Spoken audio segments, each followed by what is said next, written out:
el principio era el Logos, la gran explosión, el primordial Om.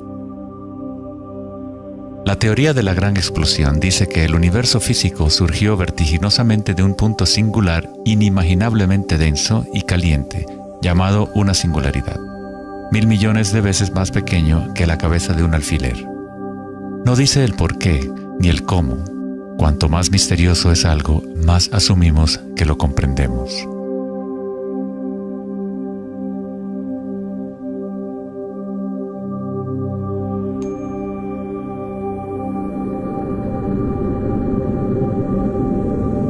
Antes se pensaba que la gravedad haría que se desacelerara eventualmente la expansión del universo, o que lo contraería en una gran implosión. Sin embargo, las imágenes del telescopio Hubble demuestran que la expansión del universo parece estar acelerándose, expandiéndose más y más desde su origen en la gran explosión. De alguna manera, hay más masa en el universo de la cual la física había predicho. Para justificar la masa perdida, los físicos dicen ahora que el universo está compuesto de solamente 4% de materia atómica, o lo que nosotros consideramos materia normal.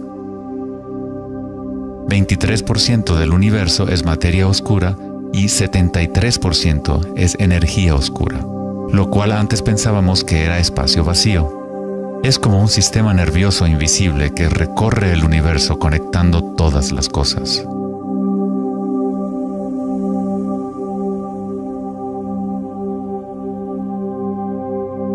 Los antiguos maestros védicos enseñaban Nada Brahma. El universo es vibración. El campo vibratorio es la raíz de toda experiencia espiritual e investigación científica verdaderas. En el mismo campo de energía que santos, budas, yogis, místicos, chamanes, sacerdotes y videntes han observado al observar en su interior.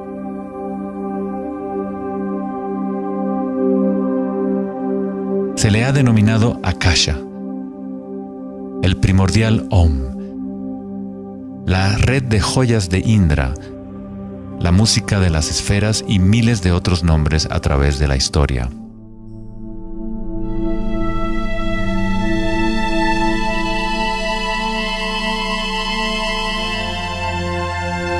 Es la raíz común de todas las religiones. Y el vínculo entre nuestros mundos interiores y exteriores.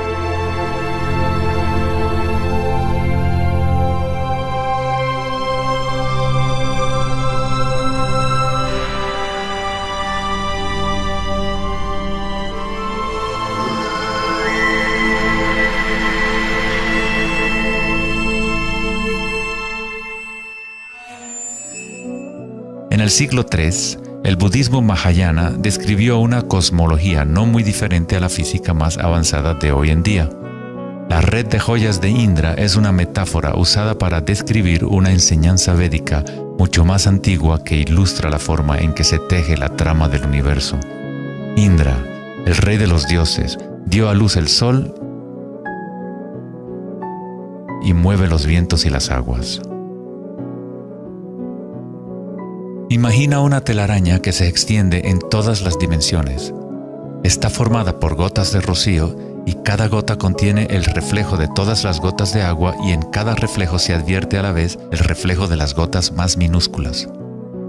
Toda la telaraña continúa en esa misma representación hasta el infinito.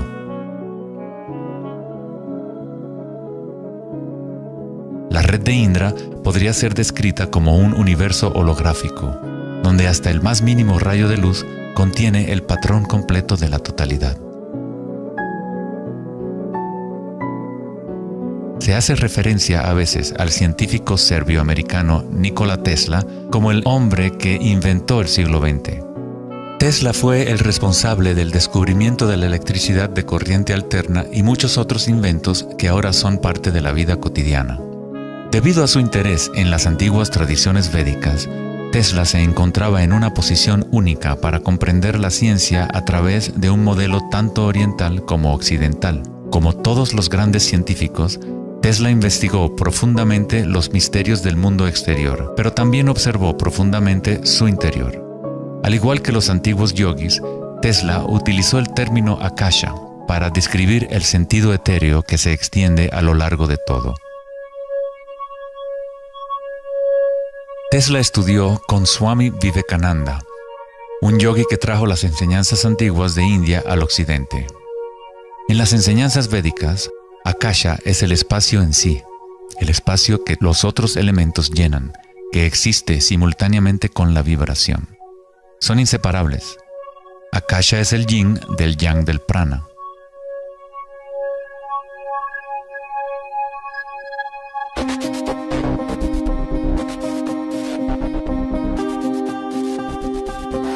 Un concepto moderno que nos puede ayudar a conceptualizar a Akasha, o la sustancia primaria, es la idea de los fractales. No fue sino hasta la década de los 80 que los avances en las computadoras nos permitieron visualizar y reproducir en realidad matemática los patrones de la naturaleza. El término fractal fue acuñado en 1980 por el matemático Benoit Mandelbrot, que estudió ciertas ecuaciones matemáticas simples de cuando se repiten, producen una serie interminable de cambios en las formas matemáticas o geométricas dentro de un marco limitado. Son limitadas, pero al mismo tiempo infinitas. Un fractal es una forma geométrica aproximada que se puede dividir en partes, cada una de las cuales es aproximadamente del tamaño de una copia reducida del patrón completo, una propiedad llamada autosemejanza. Los fractales de Mandelbrot han sido llamados las huellas digitales de Dios.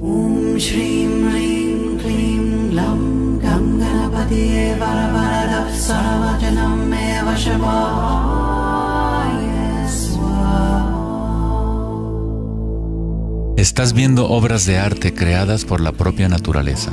Si se gira la figura de Mandelbrot de cierta forma, luce muy similar a una deidad hindú o a un Buda. Esta figura ha sido denominada la figura Buddha-Brot.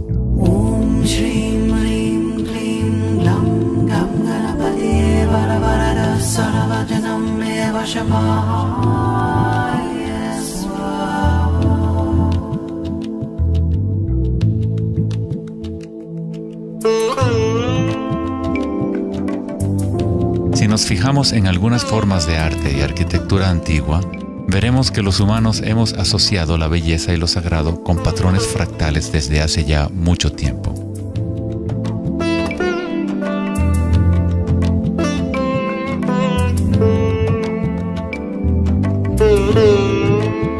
Infinitamente complejos, sin embargo, cada parte contiene la semilla para recrear el conjunto. Los fractales han cambiado el punto de vista de los matemáticos respecto a la percepción y el funcionamiento del universo. Con cada nuevo nivel de aumento surgen diferencias del original. El cambio y la transformación constante ocurren a medida que atravesamos el nivel de un detalle fractal a otro. Esta transformación es el espiral cósmico, la inteligencia intrínseca de la matriz del espacio-tiempo.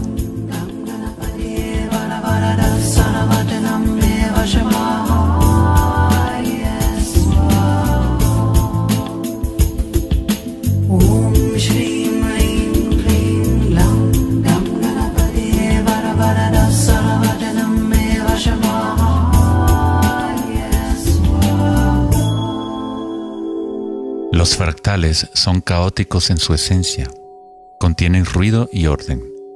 Cuando nuestras mentes reconocen o definen un patrón, nos enfocamos en él como si fuera una cosa. Tratamos de encontrar los patrones que consideramos bellos, pero a fin de sostenerlos en nuestras mentes, debemos apartar el resto del fractal.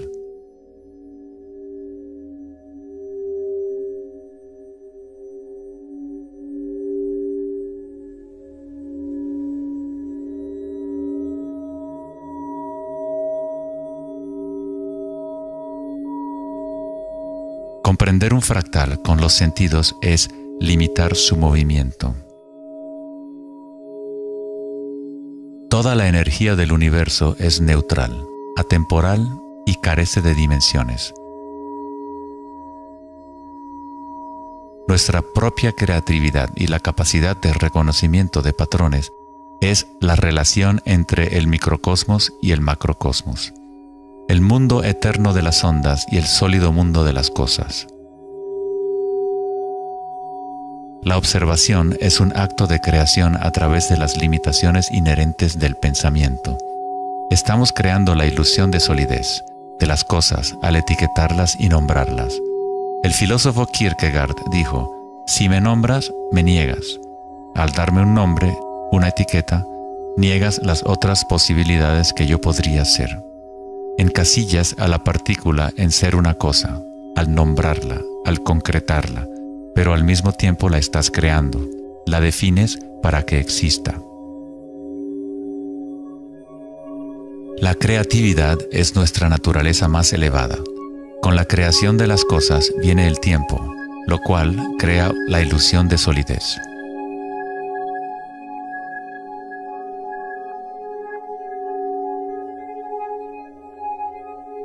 Einstein fue el primer científico en comprender que lo que nosotros consideramos espacio vacío no es la nada, posee propiedades y casi incalculables cantidades de energía son parte intrínseca de la naturaleza del espacio. El famoso físico Richard Feynman dijo en una ocasión: hay suficiente energía en un solo metro cúbico de espacio para hervir todos los océanos del mundo. Los meditadores avanzados saben que en el silencio se encuentra el mayor poder. Buda tenía otro término para la sustancia primaria. La llamaba kalapas. Las kalapas son como partículas u ondas minúsculas que están surgiendo y desapareciendo miles de millones de veces por segundo.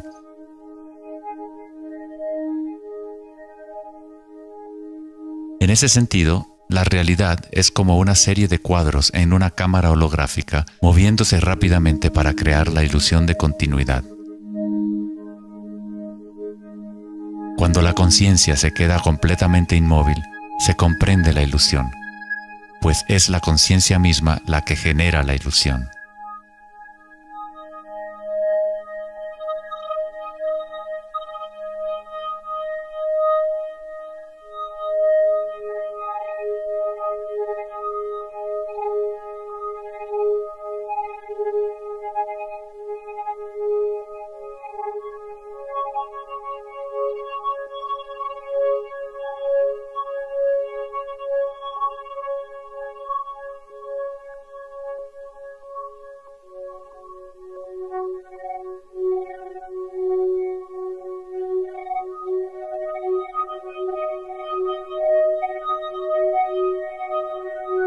En las tradiciones antiguas orientales se sabía desde hace miles de años que todo es vibración. Nada Brahma, el universo es sonido.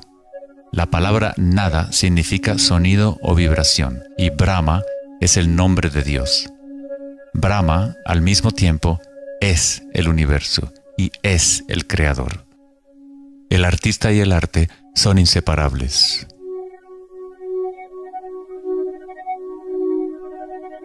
En los Upanishads, uno de los más antiguos registros de los seres humanos en la antigua India, se dice que Brahma, el creador, estaba sentado sobre una flor de loto, abrió los ojos y el mundo surgió. Brahma cierra sus ojos y un mundo entero cesa de existir.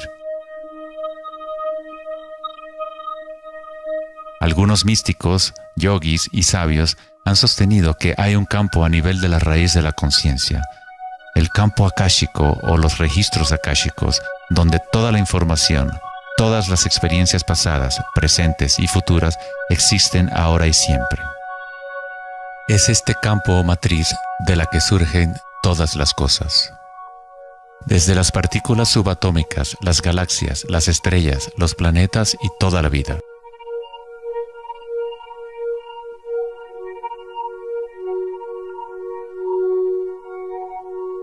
Nunca ves nada en su totalidad, ya que todo está formado de capas y capas de vibración y está constantemente cambiando. Intercambio de información con Akasha. Un árbol bebe del sol, del aire, de la lluvia y de la tierra.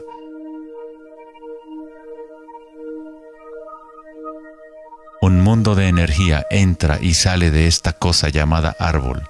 Cuando la mente pensante permanece en calma, observas la realidad tal como es. Todos los aspectos en conjunto, el árbol, el cielo y la tierra, la lluvia y las estrellas no están separadas. La vida y la muerte, el yo y el otro no están separados. Así como la montaña y el valle son inseparables. En las tradiciones indígenas de los Estados Unidos y en otras tradiciones indígenas, se dice que cada cosa tiene espíritu, lo cual es otra forma de decir, todo está conectado con la única fuente de vibración. Hay una conciencia, un campo, una fuerza que se mueve a través de todo. Este campo no está aconteciendo a tu alrededor, sino a través de ti y en calidad de tu esencia. Tú eres la U en la palabra universo. Eres los ojos con los cuales la creación se observa a sí misma. Cuando te despiertas de un sueño, te das cuenta que todo lo del sueño era parte de ti. Tú lo estabas creando. Es igual para lo que llamamos la vida real. Cada uno y cada cosa eres tú. La única conciencia mirando a través de cada ojo, bajo cada roca,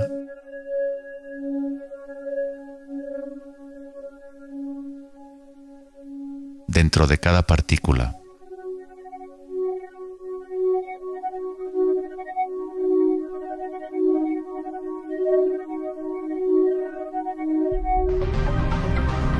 Los investigadores internacionales del CERN, el Laboratorio Europeo de Física de Partículas, están buscando este campo que se extiende a lo largo de todas las cosas.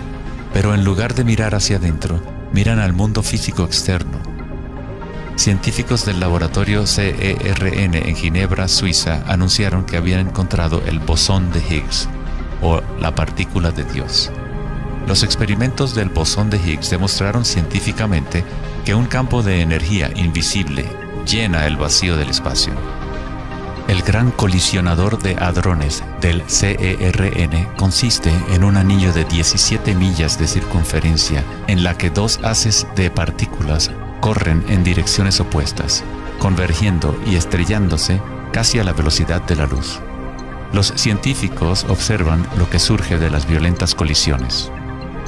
El modelo estándar no puede explicar cómo las partículas obtienen su masa. Todo parece estar compuesto de vibraciones, pero no hay ninguna cosa que esté siendo vibrada.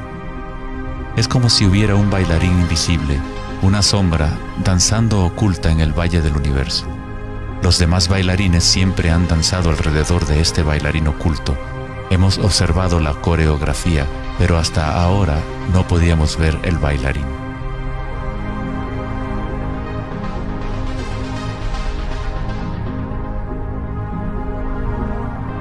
La denominada partícula de Dios, las propiedades de la materia básica del universo, el núcleo de toda la materia que constituiría la masa y la energía inexplicable que acciona la expansión del universo. Pero lejos de explicar la naturaleza del universo, el descubrimiento del bosón de Higgs simplemente presenta un misterio aún mayor, dejando al descubierto un universo que es aún más misterioso de lo que nunca habíamos imaginado. La ciencia se acerca al umbral entre la conciencia y la materia. El ojo con el cual observamos el campo primordial y el ojo con el cual el campo nos observa son uno y el mismo.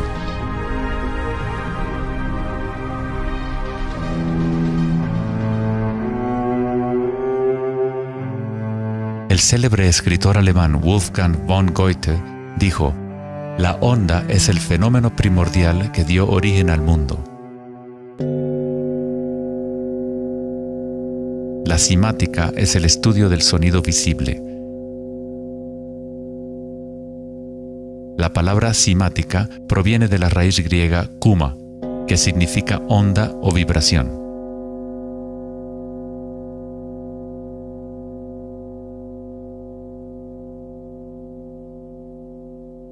Uno de los primeros científicos occidentales que estudió con seriedad el fenómeno de las ondas fue Ernst Chladni, un músico y físico alemán que murió en el siglo XVIII. Chladni descubrió que cuando colocaba arena en placas de metal y luego hacía vibrar las placas con un arco de violín, la arena se organizaba en figuras con patrones.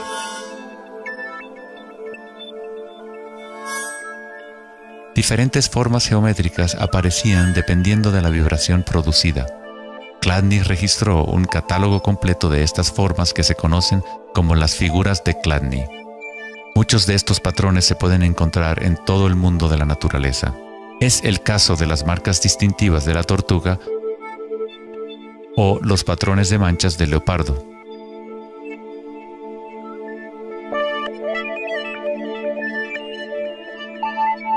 El estudio de los patrones Chladni o patrones ximáticos es uno de los métodos secretos con el que los fabricantes de alta calidad de guitarras, violines y otros instrumentos prueban la calidad del sonido que emiten.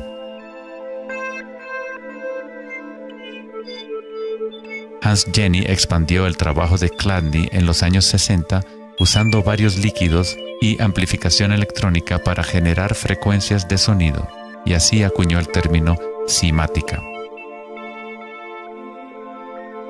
Si se envían ondas sinusoidales simples a través de un recipiente con agua, se pueden ver los patrones en el agua. Dependiendo de la frecuencia de la onda, aparecerán diferentes patrones de ondas. Cuanto más elevada sea la frecuencia, más complejo será el patrón. Estas formas son repetibles, no aleatorias. Cuanto más observas, más empiezas a ver cómo la vibración organiza la materia en formas complejas que comenzaron en simples ondas repetitivas. Esta vibración de agua tiene un patrón similar a un girasol.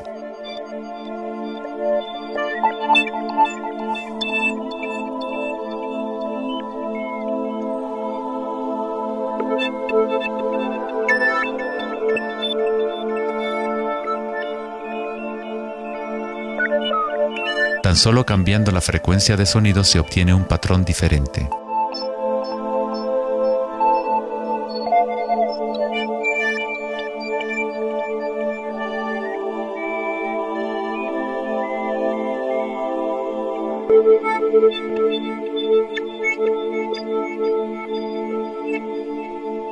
El agua es una sustancia muy misteriosa, es altamente impresionable. Es decir, puede recibir y retener la vibración. Debido a su capacidad y sensibilidad de resonancia elevada y a su disposición interna para resonar, el agua responde instantáneamente a todos los tipos de ondas acústicas. Agua y tierra vibrante constituyen la mayoría de la masa en las plantas y los animales. Es fácil observar cómo simples vibraciones en el agua pueden crear patrones reconocibles naturales, pero a medida que agregamos sólidos y aumentamos la amplitud, las cosas se ponen aún más interesantes. Al añadir almidón de maíz al agua, obtenemos fenómenos más complejos.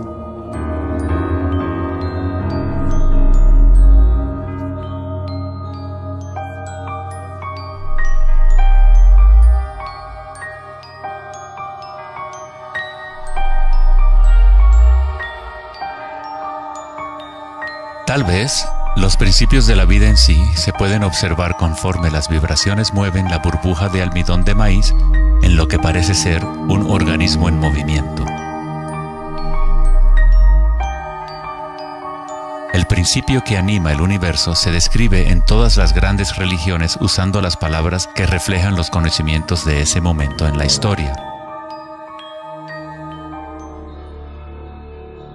En el idioma de los incas, el imperio más grande de la América precolombina, la palabra para cuerpo humano es Alpacamasca, lo que significa literalmente tierra viviente. En la Cábala o misticismo judío, hablan del nombre divino de Dios, el nombre impronunciable. No se puede pronunciar debido a que es una vibración que está en todas partes. Se trata de todas las palabras, toda la materia. Todo es la palabra sagrada. El tetaedro es la forma más simple que puede existir en 3 dimensiones. Algo debe tener por lo menos 4 puntos para tener realidad física. La estructura del triángulo es el único patrón de la naturaleza que se autoequilibra. En el Antiguo Testamento, la palabra tetragramaton se utilizaba a menudo para representar una cierta manifestación de Dios. Se usaba cuando se hablaba de la palabra de Dios o del nombre especial de Dios, logos o la palabra primordial. Las antiguas civilizaciones sabían que en la estructura de la raíz del universo estaba la figura tetraédrica. De esta forma, la naturaleza exhibe un impulso fundamental hacia el equilibrio, Shiva, pero a la vez exhibe un impulso fundamental hacia el cambio, Shakti.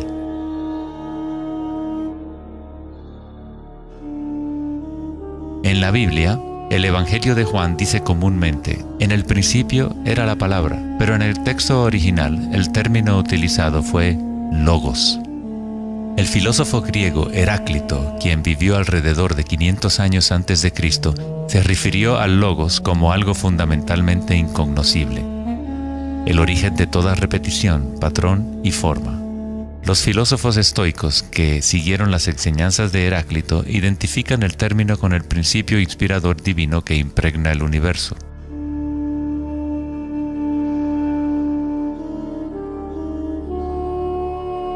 En el sufismo, el logos está en todas partes y en todas las cosas. Es aquello de lo cual lo inmanifiesto se manifiesta.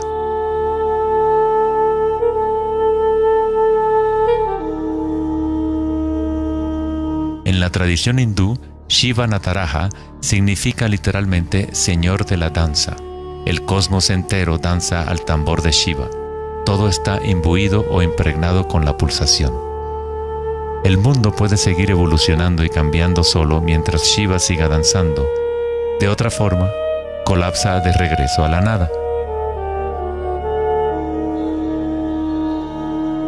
Mientras que Shiva representa nuestra conciencia de espectadores, Shakti es la sustancia o la materia del mundo. Mientras que Shiva yace en meditación, Shakti trata de incitarlo a la danza. Como el yin y el yang, el bailarín y el baile existen como uno.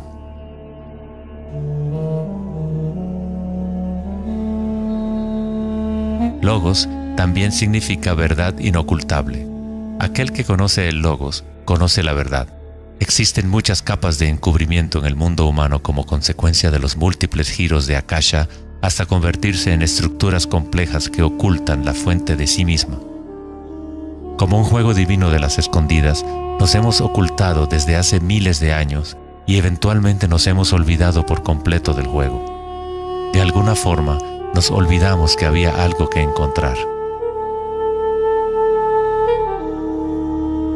En el budismo se enseña a través de la meditación a percibir directamente el logos, el campo del cambio o impermanencia en nuestro interior. Cuando observas tu mundo interior, observas las sensaciones y energías más sutiles conforme la mente se concentra y se enfoca. A través de la comprensión directa de anicca o impermanencia a nivel de la raíz de la sensación, uno se libera del apego a las formas externas transitorias.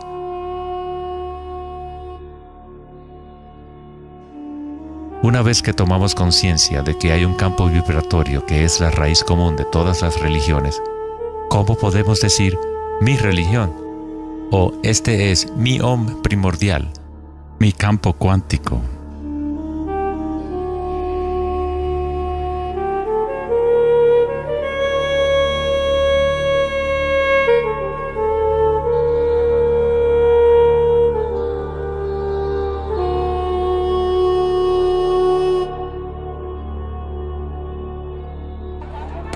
La verdadera crisis en nuestro mundo no es de carácter social, político o económico.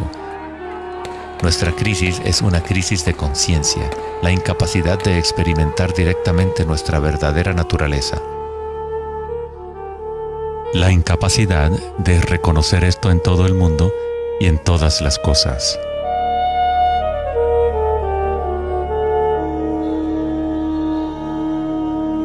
En la tradición budista, el bodhisattva es la persona con una naturaleza búdica despierta. Un bodhisattva se compromete a ayudar a despertar a cada ser en el universo, comprendiendo que solo hay una conciencia. Para despertar el verdadero ser, uno debe despertar a todos los seres.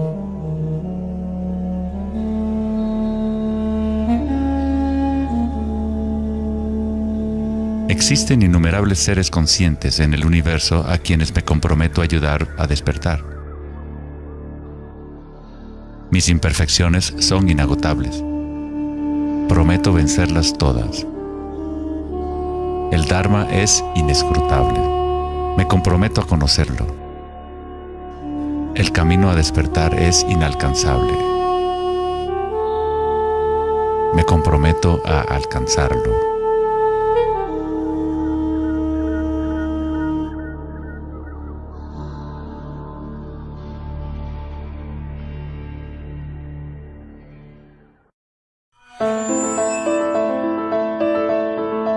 El filósofo Platón, partidario de Pitágoras, insinuaba enigmáticamente que había una llave de oro que unificaba todos los misterios del universo.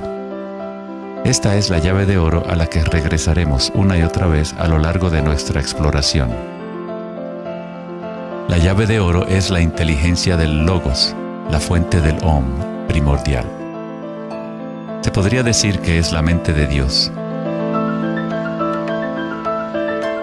Con nuestros limitados sentidos, estamos observando solo la manifestación externa de la mecánica oculta de la autosemejanza.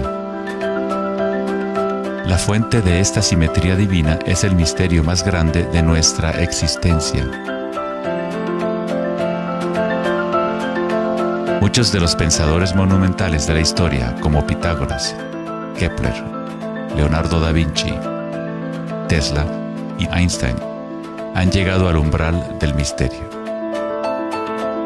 Einstein dijo: "Lo más bello que podemos experimentar es lo misterioso. Es la fuente de cualquier arte y ciencia verdadera". Aquel que no conoce esta emoción, que no hace pausa para maravillarse y quedarse absorto en admiración, es como si estuviera muerto. Sus ojos están cerrados. Estamos en la posición de un niño pequeño entrando a una gran biblioteca llena de libros en muchos idiomas diferentes. El niño sabe que alguien debe haber escrito esos libros. No sabe cómo. No entiende los idiomas en que están escritos. El niño sospecha ligeramente que hay un orden misterioso en la disposición de los libros, pero no sabe cuál es. A mí me parece que esa es la actitud, inclusive del ser humano más inteligente, hacia Dios. Vemos un universo maravillosamente ordenado que obedece ciertas leyes. Nuestras mentes limitadas no pueden comprender la misteriosa fuerza que mueve las constelaciones. Todo científico que observa detenidamente el universo y todo místico que observa profundamente su interior se encuentra tarde o temprano, cara a cara, con la misma cosa: la espiral primordial.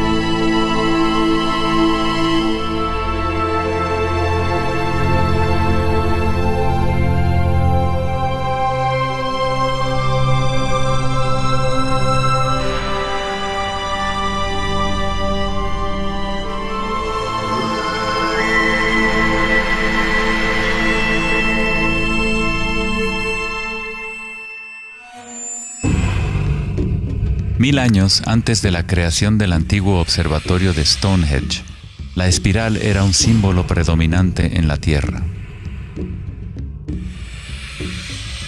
Las espirales antiguas se pueden encontrar por todas partes del mundo.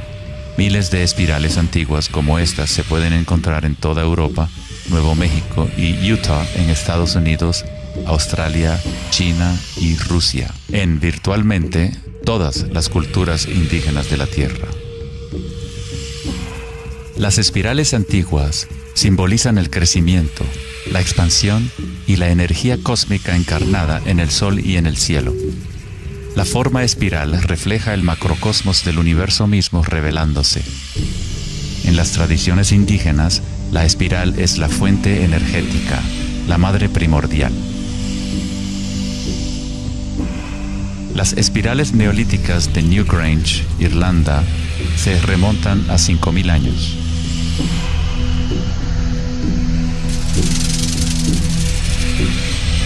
Tienen 500 años más que la Gran Pirámide de Giza y son igual de enigmáticas ante los observadores modernos.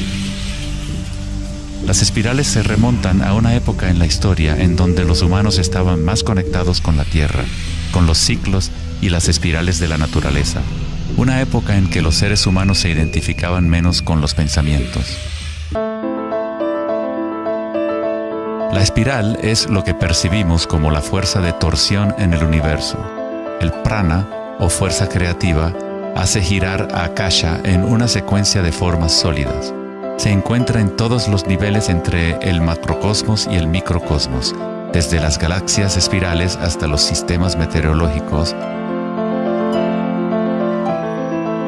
el agua en tu bañera y tu ATM.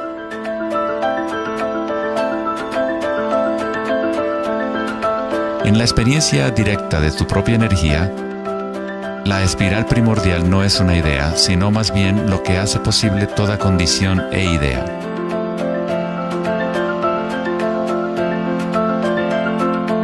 Varios tipos de espirales y hélices se encuentran en todo el mundo de la naturaleza.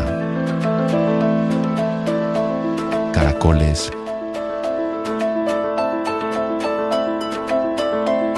corales marinos,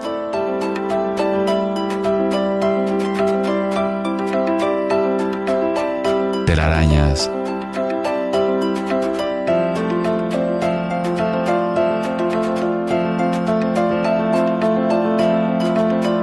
fósiles.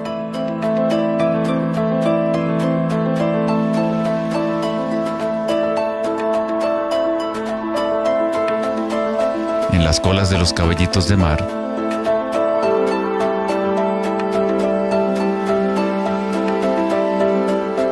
y en las conchas. Muchas espirales en la naturaleza se pueden observar como espirales logarítmicas o espirales en crecimiento. A medida que avanzas desde el centro de la espiral, las secciones son exponencialmente más grandes. Al igual que la red de joyas de Indra, las espirales logarítmicas son autosemejantes u holográficas, de manera que las características de cada parte reflejan el conjunto. Hace 2400 años, en la antigua Grecia, Platón consideraba la proporción geométrica continua como el vínculo cósmico más profundo. La sección áurea, o número áureo, o proporción divina, era el secreto más grande de la naturaleza. La sección áurea puede expresarse como la relación de A más B a es igual a la relación de A B. Para Platón, el alma del mundo se vincula en una sola resonancia armónica. El mismo patrón pentagonal que existe en una estrella de mar o en una rebanada de quimbombo se puede observar en la trayectoria del planeta Venus trazada en el cielo nocturno durante un periodo de 8 años.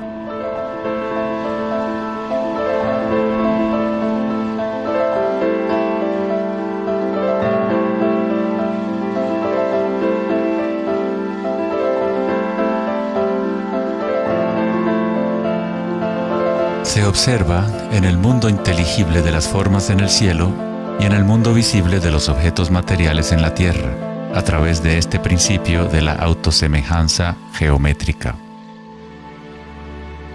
Desde los patrones autosemejantes del brócoli romanesco hasta las ramas de las galaxias, las espirales logarítmicas son patrones omnipresentes y arquetípicos.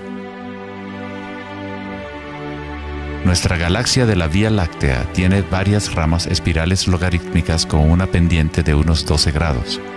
Cuanto mayor la pendiente de la espiral, más compactos son los giros. Al observar una planta que crece a intervalos de tiempo en un video, uno es testigo de su danza con la espiral de la vida.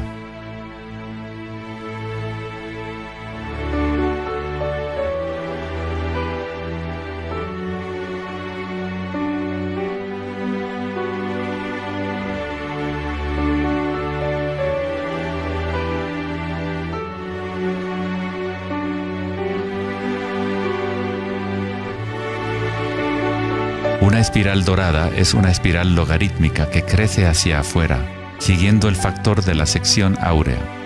La sección áurea es una relación matemática especial que aparece una y otra vez en la naturaleza. El patrón que se observa a continuación se denomina la serie de Fibonacci o la secuencia de Fibonacci. La serie de Fibonacci se desarrolla de tal manera que cada número es la suma de los dos números anteriores. El matemático y astrónomo alemán Kepler descubrió que patrones autosemejantes de espirales son observables de la manera en la cual las hojas están dispuestas en los tallos de las plantas, o en el orden de los pétalos y los capullos de las flores. Leonardo da Vinci observó que el espacio en las hojas tenía a menudo forma de patrones espirales. Estos patrones se llaman filotaxis o patrones de disposición de las hojas.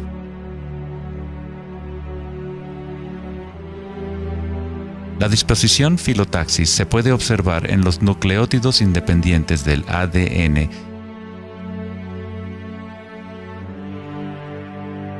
y en todo, desde los árboles genealógicos de conejos reproductores hasta en las piñas del pino, de los cactus a los copos de nieve, y en organismos simples como las diatomeas. Las diatomeas son uno de los tipos más comunes de fitoplancton, organismos unicelulares que sirven de alimento a numerosas especies en la cadena alimenticia.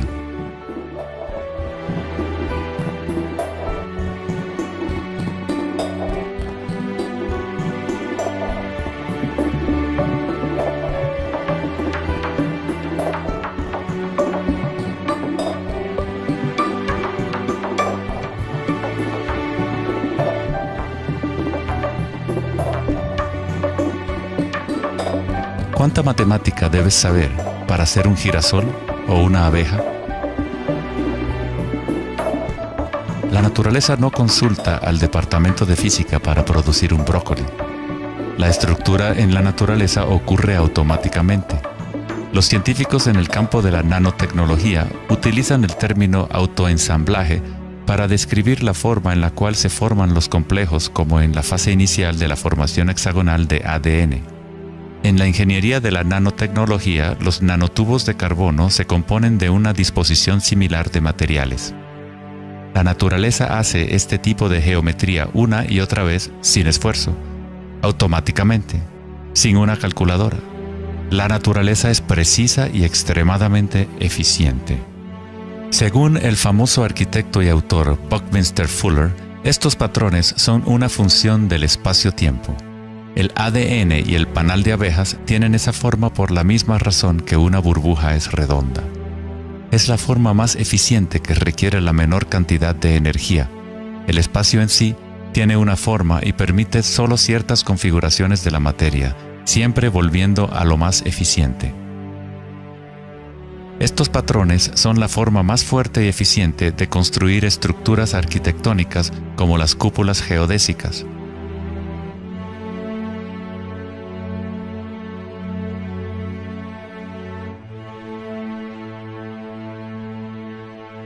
Los patrones de espirales logarítmicas permiten la exposición máxima de las plantas a los insectos para la polinización.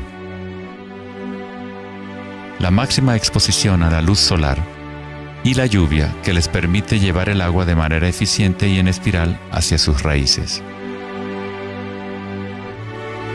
Las aves rapaces utilizan el patrón de espiral logarítmica para acechar a su próxima presa. Volar en espiral es la forma más eficiente de cazar.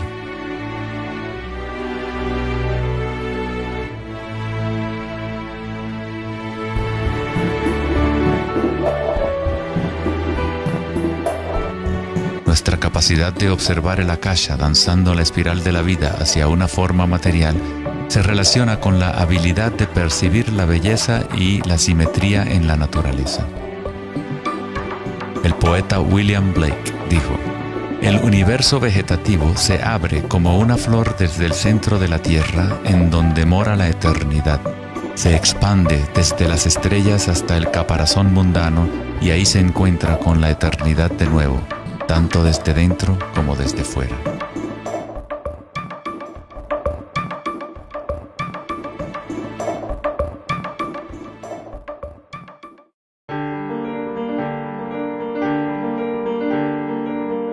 estudio de los patrones en la naturaleza no es algo familiar en el mundo occidental, pero en la antigua China, esta ciencia es conocida como Li. El Li refleja el orden dinámico y el patrón en la naturaleza. Pero no es considerado algo estático, congelado o inmutable como un mosaico. Es un patrón dinámico que se materializa en todos los seres vivos.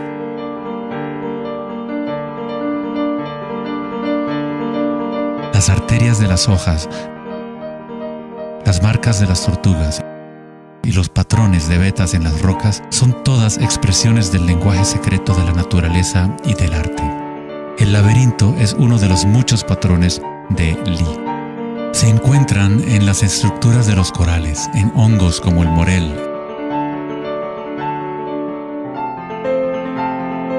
en coles y en el cerebro humano.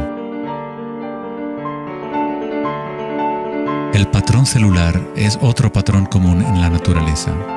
Existe una gran variedad de diferentes estructuras celulares, pero todas tienen un orden similar definido según su propósito y función.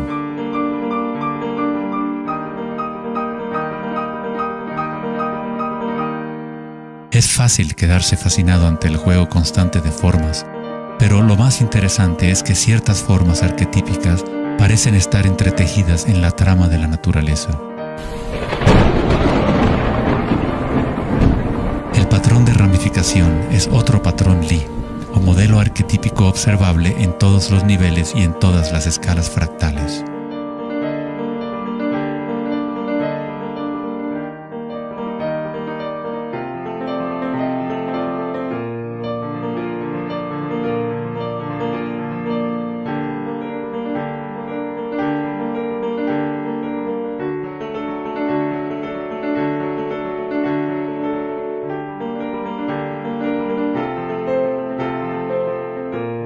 Tomemos, por ejemplo, esta imagen increíble de una simulación de computadora conocida como la simulación del milenio, que muestra la distribución de la materia oscura en el universo local. Fue creada por Max Planck Society en Alemania. La materia oscura es lo que antes considerábamos espacio vacío. Es como un sistema nervioso invisible que recorre todo el universo.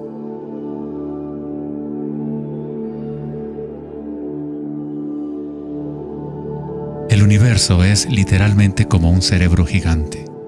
Está constantemente utilizando un tipo de energía oscura u oculta que solo hasta ahora la ciencia empieza a entender. A través de esta red inmensa, la insondable energía se mueve proporcionando el impulso para la expansión y el crecimiento del universo.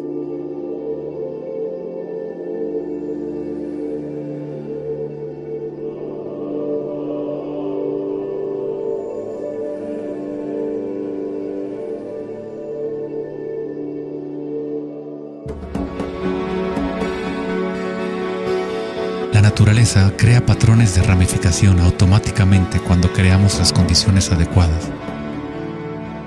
La naturaleza es una máquina generadora de arte o un motor creador de belleza.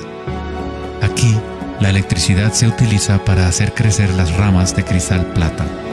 El metraje es en intervalos de tiempo a medida que crecen durante varias horas. Los cristales se forman sobre el cátodo de aluminio cuando los iones se depositan por electrólisis a partir de una solución de nitrato de plata. La formación es autoorganizadora. Estás viendo arte generado por la propia naturaleza.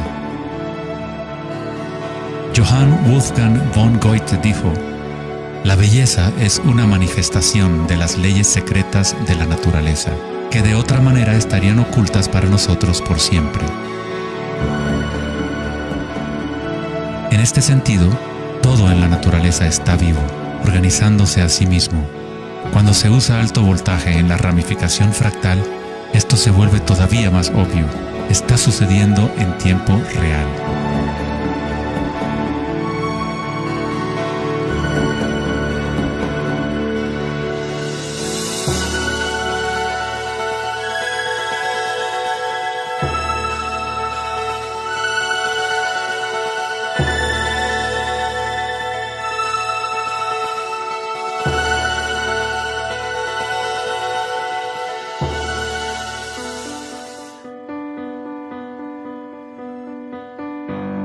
cuerpo humano se encuentran patrones y estructuras ramificadas por todas partes.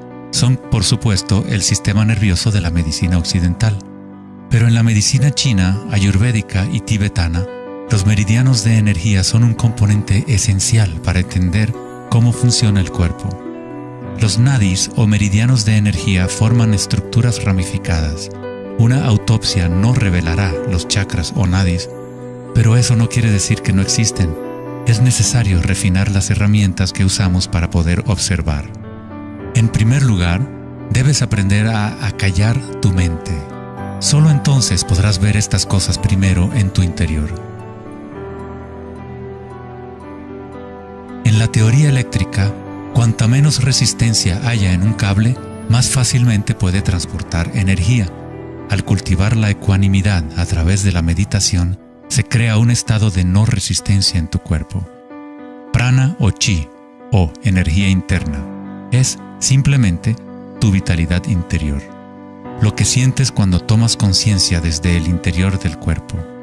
Los hilos sutiles de tu cuerpo que transportan el prana, los nadis, logran mover más y más energía pránica a través de los chakras.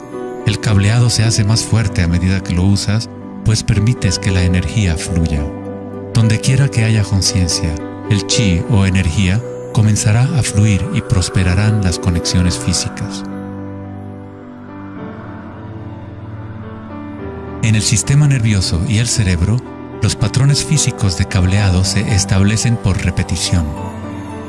Si prestas atención continuamente a lo que está en tu interior y reduces la resistencia a las sensaciones que están experimentando, incrementas tu capacidad energética.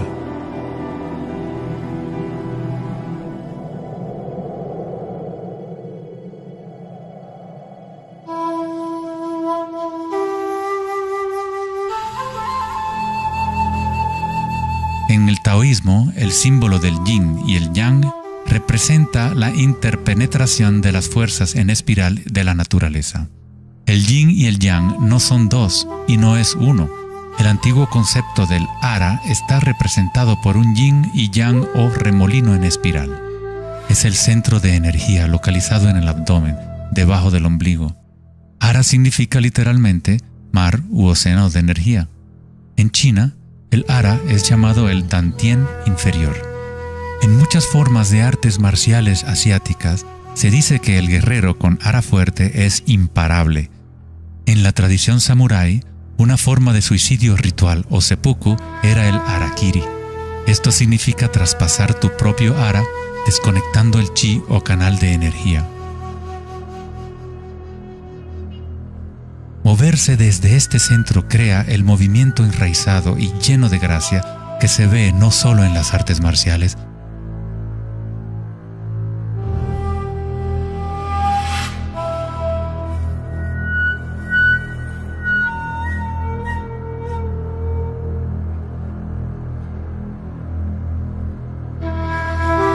sino en grandes golfistas, bailarinas de danza del vientre.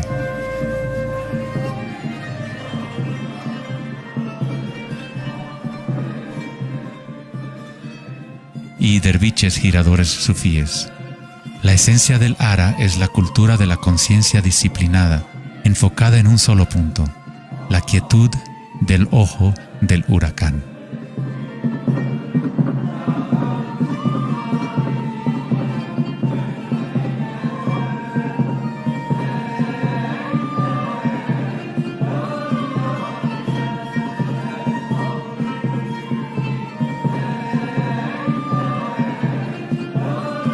Es el instinto de nuestras entrañas con relación a nuestra propia fuente de energía.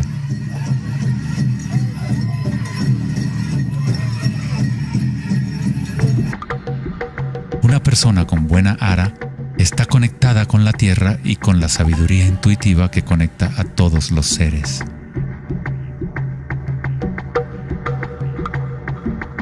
Pensar con tu vientre, el ara de Kengasai, es conectarte con tu sabiduría interior.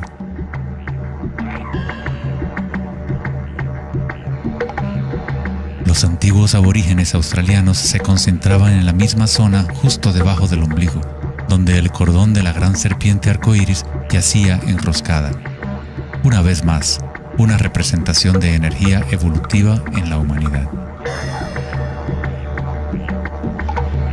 No es casualidad que es en el ara donde comienza la nueva vida.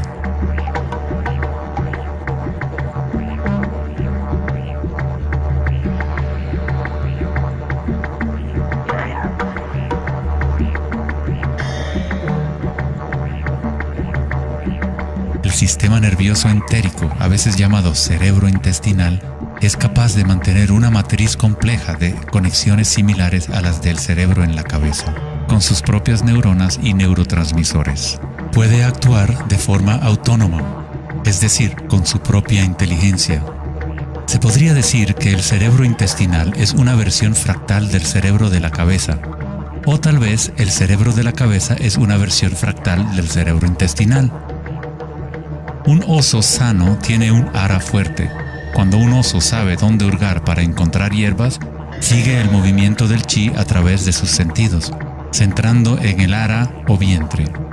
Esta es la conexión del oso con la cabaña de los sueños, el lugar en las tradiciones indígenas de donde proviene todo el conocimiento y regresa hacia la espiral de la vida. Pero, ¿cómo conocían los antiguos pueblos la espiral si la ciencia moderna está apenas empezando ahora a reconocer su importancia? Pregúntale a las abejas. Ellas no se han olvidado de amar. Las abejas tienen una conexión especial con la fuente como parte de un sistema simbiótico que ayuda a la belleza y a la diversidad a florecer. Son un puente entre el macrocosmos y el microcosmos. Hay un corazón que nos conecta a todos, como una mente colectiva, por llamarla así. Al igual que un cerebro abierto, la colmena envía sus sueños al mundo para manifestarse.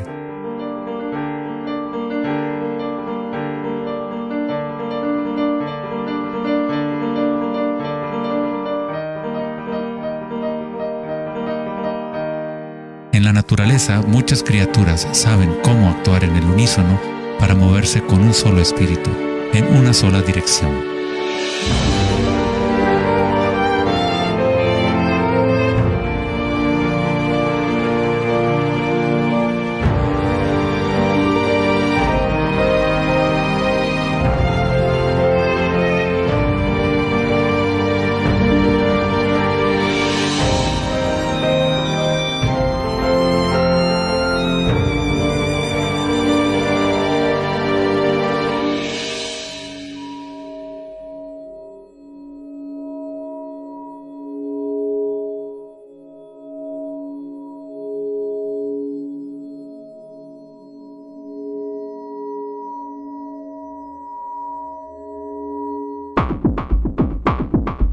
Pero no todos se benefician de las otras especies a su alrededor. Por ejemplo, la cigarra devora todo en su camino. Una cigarra no tiene ninguna otra opción que actuar como cigarra. Nunca va a producir miel ni a polinizar plantas como una abeja. El comportamiento de una cigarra es rígido, pero un ser humano es único en el sentido de que podemos actuar como una abeja o como una cigarra. Tenemos la libertad de cambiar y manipular los patrones de la forma en que interactuamos con el mundo. Podemos existir en simbiosis o como parásitos.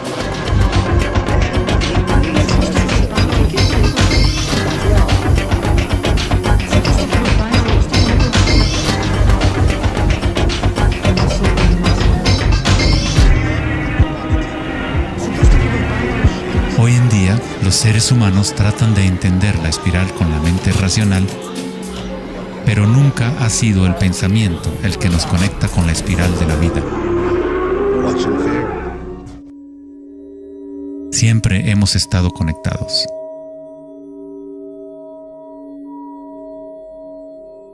El pensamiento ha sido lo que nos ha mantenido en la ilusión de la separación dentro de nuestras propias identidades.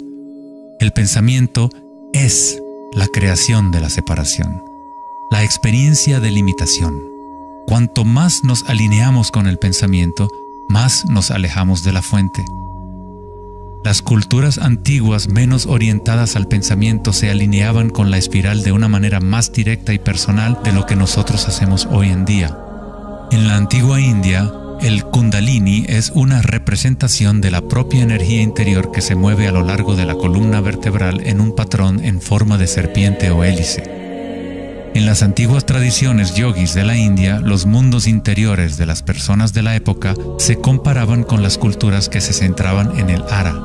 Equilibrar el poder de la espiral con la quietud propia de la observación de tu conciencia es alinearte con tu pleno potencial evolutivo, para florecer como el ser original y multifacético que fuiste concebido.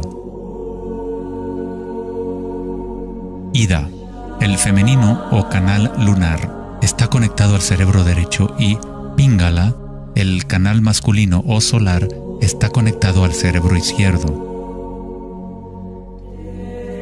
Cuando estos dos canales están en equilibrio, la energía fluye hasta un tercer canal, Sushumna, en el centro de la columna vertebral, energizando los chakras y desbloqueando nuestro pleno potencial evolutivo. La palabra chakra es una antigua palabra sánscrita que significa rueda de energía.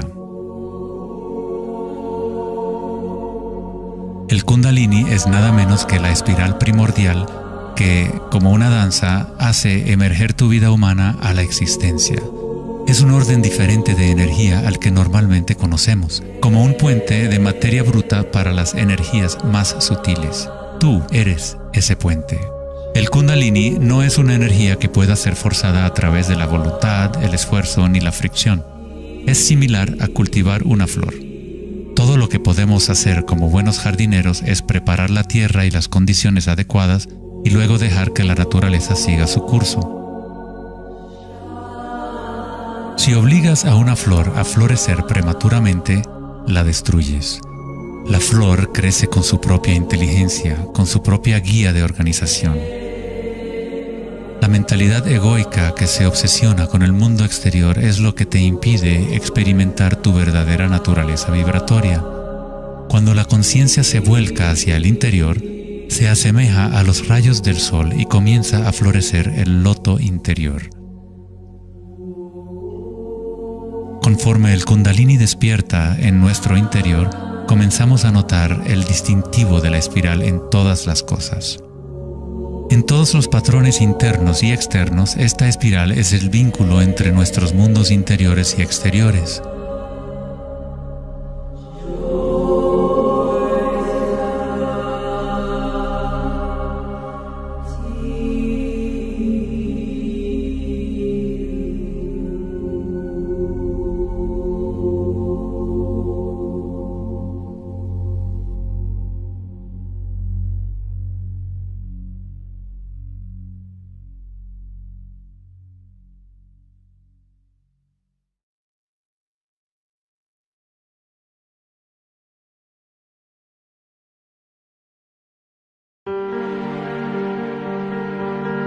Antes de los albores de la civilización occidental y del lenguaje escrito, la ciencia y la espiritualidad no eran dos cosas separadas.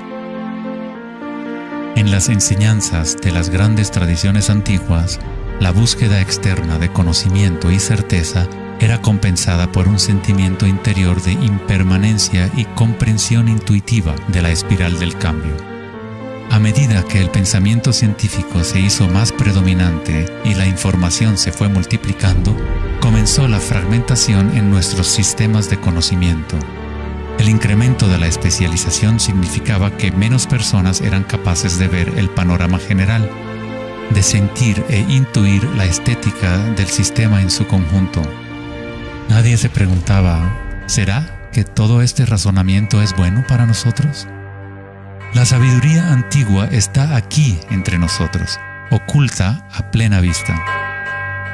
Pero estamos demasiado preocupados con nuestros pensamientos como para reconocerla. Esta sabiduría olvidada es la manera de restablecer el equilibrio entre lo interno y lo externo, el yin y el yang, entre la espiral del cambio y la quietud de nuestro centro.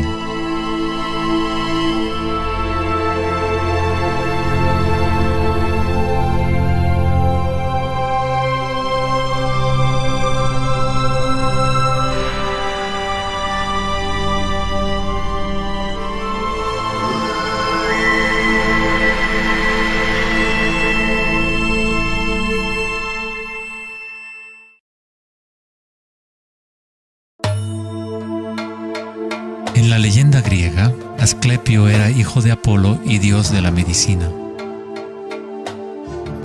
Su sabiduría y habilidades para la curación eran insuperables, y se decía que había descubierto el secreto mismo de la vida y la muerte.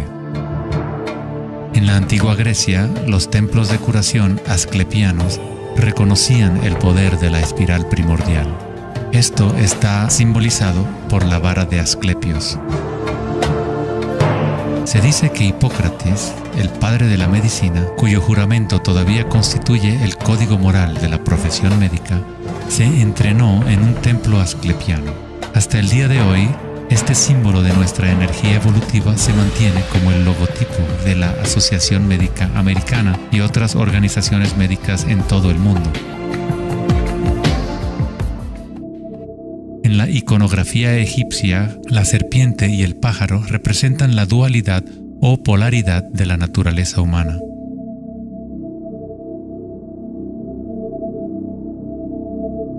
La serpiente en dirección descendiente es la espiral manifestada y la energía evolutiva del mundo.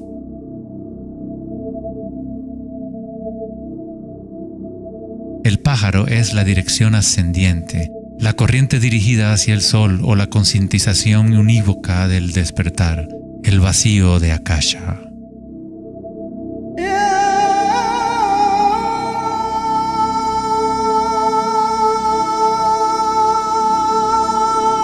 Faraones y dioses son representados con su energía despierta, en donde la serpiente Kundalini asciende por la columna vertebral y traspasa el chakra ajna entre los ojos.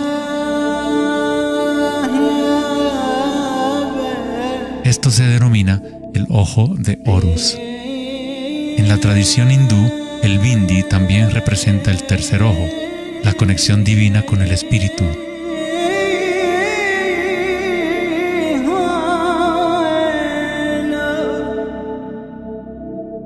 La máscara de Tutankamón es un ejemplo clásico que muestra temas de serpientes y aves.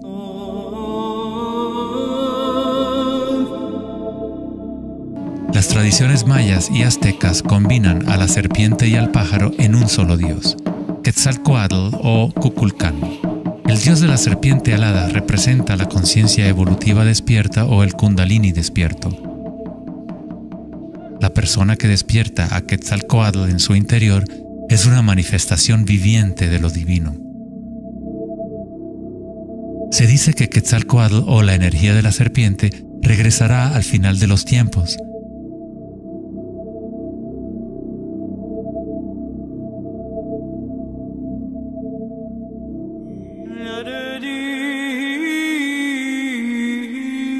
Los símbolos de la serpiente y las aves se pueden también encontrar en el cristianismo.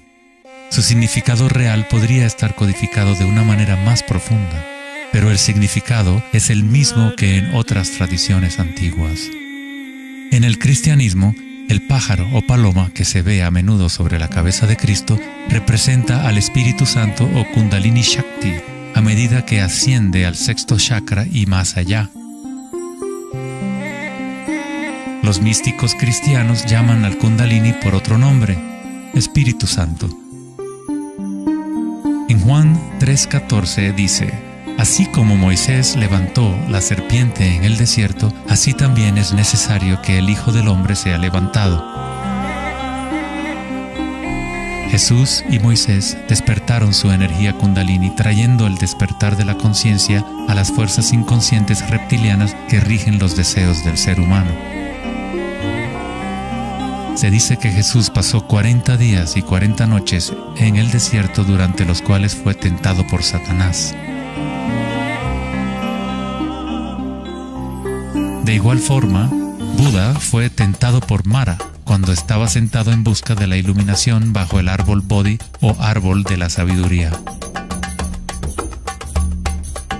Tanto Cristo como Buda tuvieron que alejarse de la tentación de los placeres sensoriales y mundanos.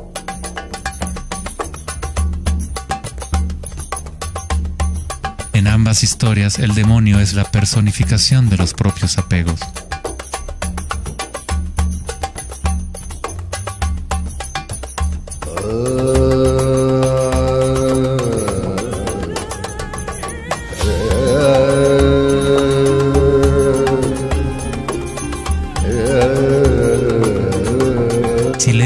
historia de Adán y Eva a través de la luz de las tradiciones védicas y egipcias, descubrimos que la serpiente que vigila el árbol de la vida es el Kundalini.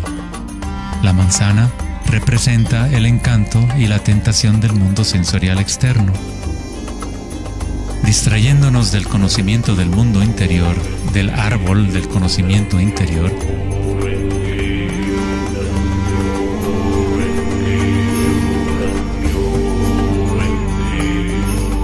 el árbol es simplemente la red de nadis o meridianos de energía dentro de nosotros mismos, que forma literalmente estructuras ramificadas por todo el cuerpo. En nuestra búsqueda egoica de gratificación externa, nos hemos separado del conocimiento del mundo interior, de nuestra conexión a Akasha y a la fuente de la sabiduría.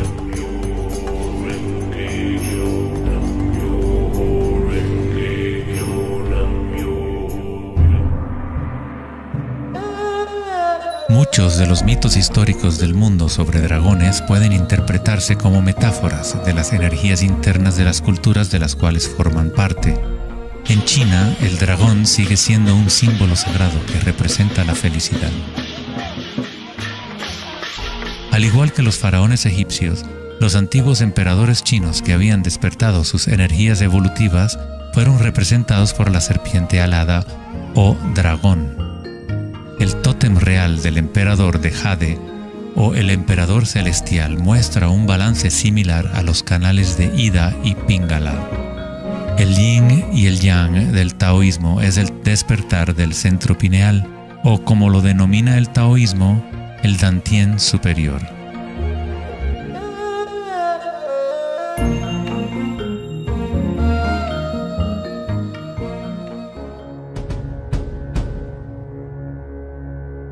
La naturaleza está llena de distintas formas de detectar y asimilar la luz. Por ejemplo, un erizo de mar puede, en verdad, ver con su cuerpo espinado que actúa como un gran ojo. Los erizos detectan la luz que ilumina sus espinas y comparan la intensidad de los rayos para tener una idea de lo que está en su entorno.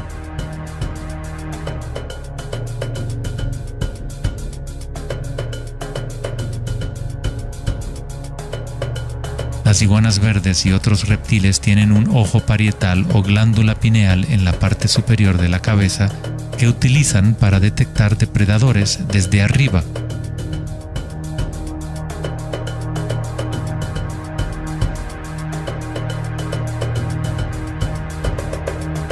La glándula pineal humana es una pequeña glándula endocrina que ayuda a regular los patrones del sueño y vigilia.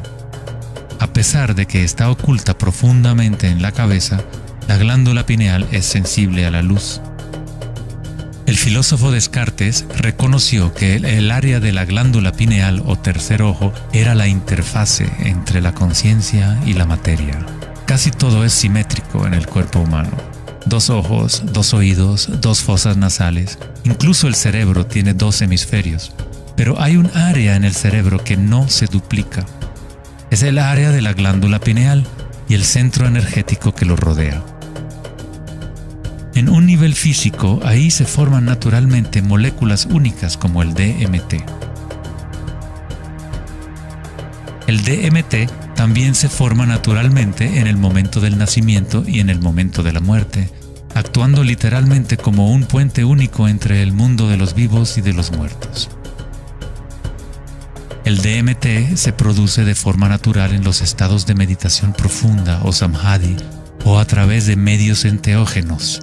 Por ejemplo, la ayahuasca es usada en tradiciones chamánicas de América del Sur para eliminar el velo entre los mundos internos y externos. La palabra pineal en sí tiene la misma raíz que la piña del pino, pues la glándula pineal representa un patrón espiral de filotaxis similar. Este modelo, que también conocido como flor del patrón de vida, es común en obras de arte antiguas que representan seres iluminados o despiertos. Cuando la imagen de la piña del pino se observa en formas de artes sacras, representa el despertar del tercer ojo, la conciencia unívoca que dirige el flujo de energía evolutiva. La piña del pino representa el florecimiento de los chakras superiores que se activan mientras Sushumna se eleva hasta el chakra Ajna y más allá. En la mitología griega, los seguidores de Dionisio llevaban una panícula o báculo gigante, envuelto en hojas enredadera en espiral y una piña de pino en el extremo superior. Una vez más, representa la energía de Dionisio o Kundalini Shakti, mientras asciende por la columna vertebral al cuerpo pineal del sexto chakra. En el corazón del Vaticano, tal vez esperarías ver una gigantesca escultura de Jesús o María, y en su lugar hay una estructura de piña de pino gigante, lo que indica que en la historia cristiana pudo haber habido conocimiento de los chakras y el Kundalini, pero por alguna razón se mantuvo oculto de las masas.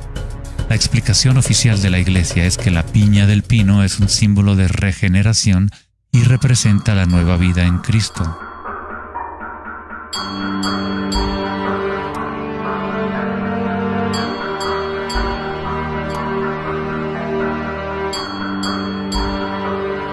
El filósofo y místico del siglo XIII, Meister Eckhart, dijo: "El ojo con el que veo a Dios y el ojo con el que Dios me ve es el mismo".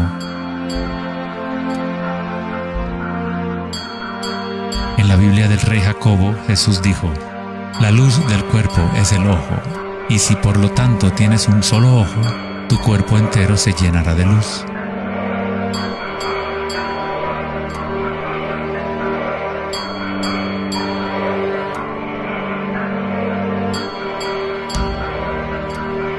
Buda dijo: "El cuerpo es el ojo". En estado de Samadhi, uno es a la vez el observador y el observado. Somos el universo consciente de sí mismo.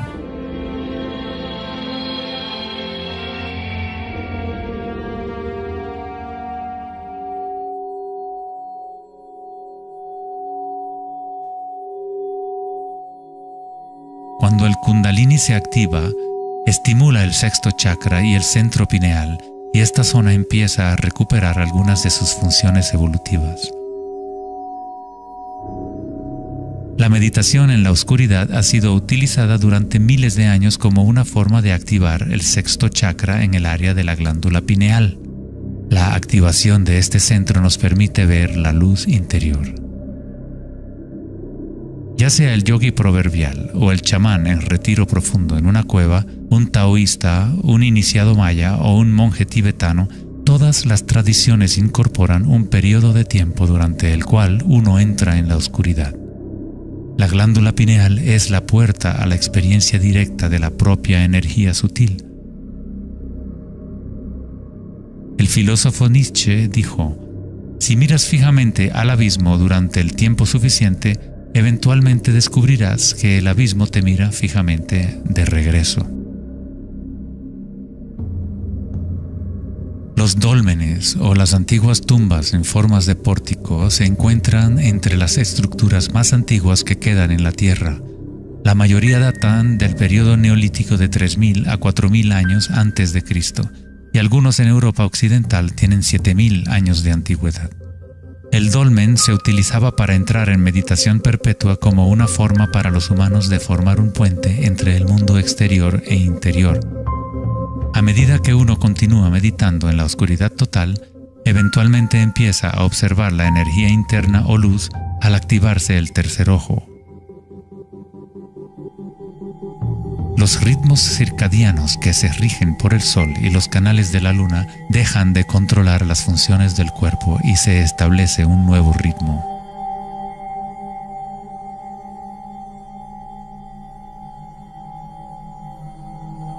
El séptimo chakra ha sido representado por el símbolo Om desde hace miles de años, un símbolo construido por signos sánscritos que representan los elementos. Cuando el Kundalini se eleva más allá del sexto chakra, se empieza a crear un halo de energía.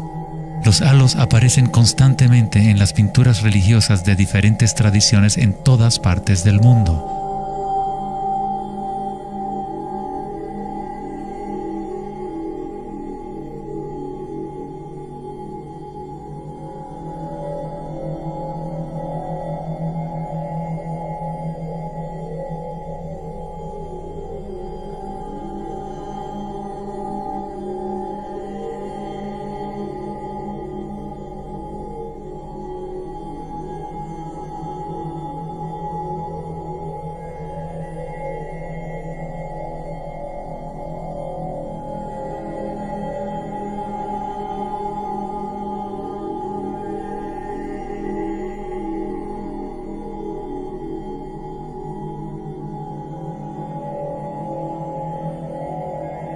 El halo, o la imagen de un distintivo energético alrededor de un ser despierto, es común en virtualmente todas las religiones, en todas partes del mundo.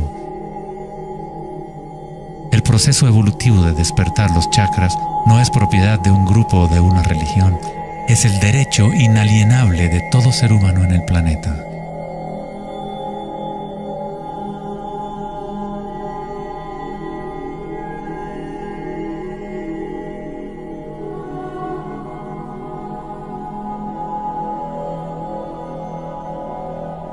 El chakra de la corona es la conexión con lo divino, aquello que está más allá de la dualidad, más allá del nombre y la forma.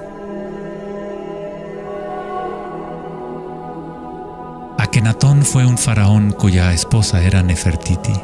Era llamado el Hijo del Sol. Él descubrió Atón, o la palabra de Dios en su interior, uniendo el Kundalini y la conciencia.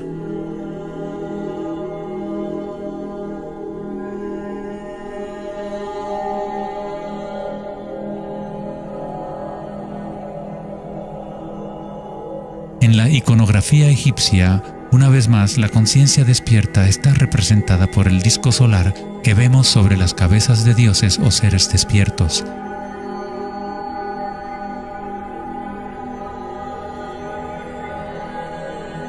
En las tradiciones hindú y yógica, se denomina Sahasrara a ese halo, el loto de 1000 pétalos.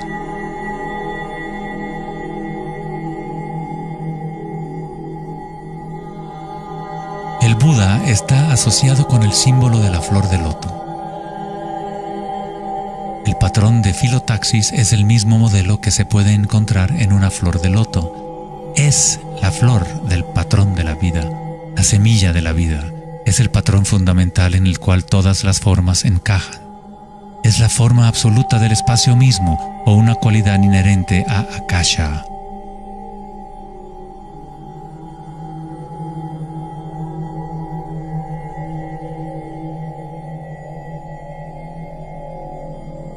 En un momento de la historia, el símbolo de la flor de la vida predominaba por toda la tierra. La flor de la vida se encuentra custodiada por leones en lugares más sagrados de China y otras partes de Asia.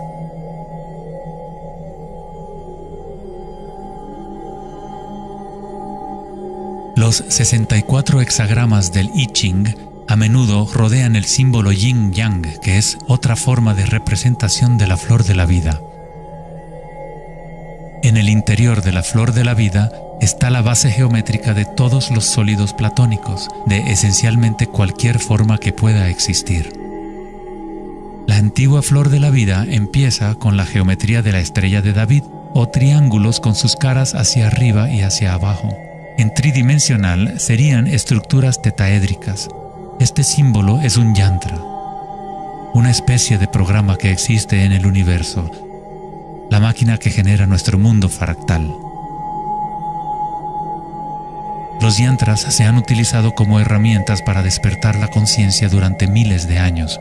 La forma visual del yantra es una representación externa de un proceso interno de desarrollo espiritual.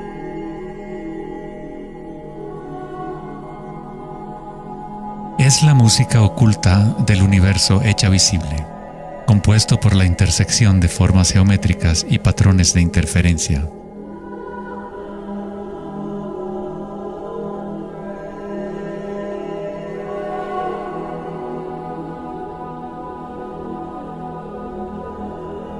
Cada chakra es un loto, un yantra, un centro psicofisiológico a través del cual el mundo puede ser experimentado.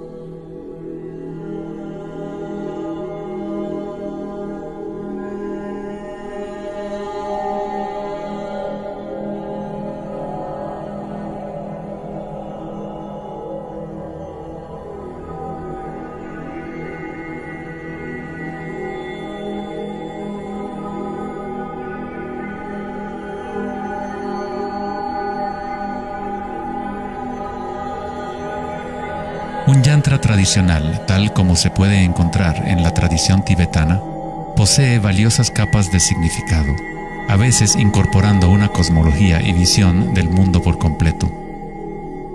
El yantra es un patrón en constante evolución que trabaja a través del poder de la repetición o iteración de un ciclo.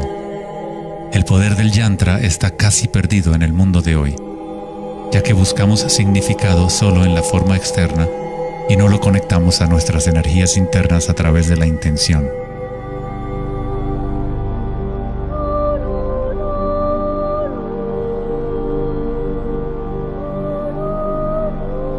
Hay una buena razón por la cual sacerdotes, monjes y yogis han sido tradicionalmente célibes. Hoy en día, apenas una fracción conoce la razón de su celibato, pues el verdadero propósito se ha perdido. En pocas palabras, si tu energía se va a consumir en producir más espermatozoides u óvulos, según sea el caso, no queda suficiente para impulsar la ascensión del Kundalini que activa los chakras superiores. El Kundalini es energía vital, la cual es también energía sexual. Cuando la conciencia se enfoca menos en deseos animales y se coloca en los objetos que reflejan los chakras superiores, esta energía fluye de regreso a la médula espinal ascendiendo hacia esos chakras. Muchas de las prácticas tántricas enseñan a dominar la energía sexual con el fin de poder utilizarla para una mayor evolución espiritual.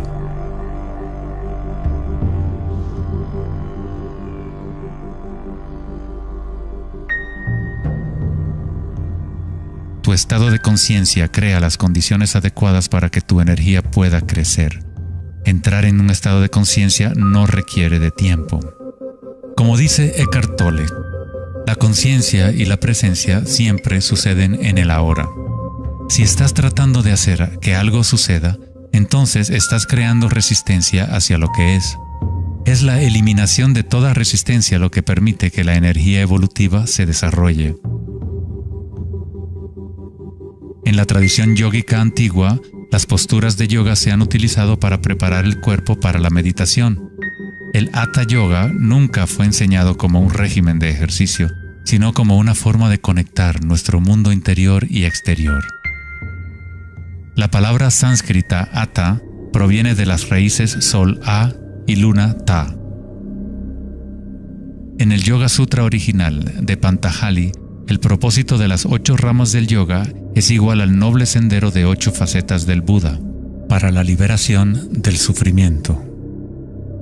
Cuando las polaridades del mundo dual están en equilibrio, surge un tercer elemento. Nos encontramos con la misteriosa llave dorada que abre las fuerzas evolutivas de la naturaleza. Esta síntesis de los canales del Sol y la Luna es nuestra energía evolutiva.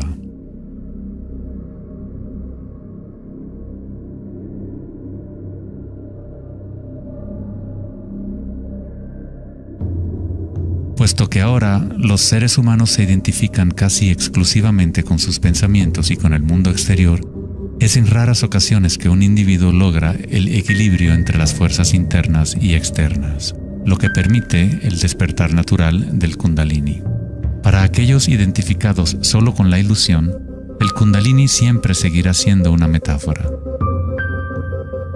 Una idea en vez de una experiencia directa de la energía y la conciencia propias.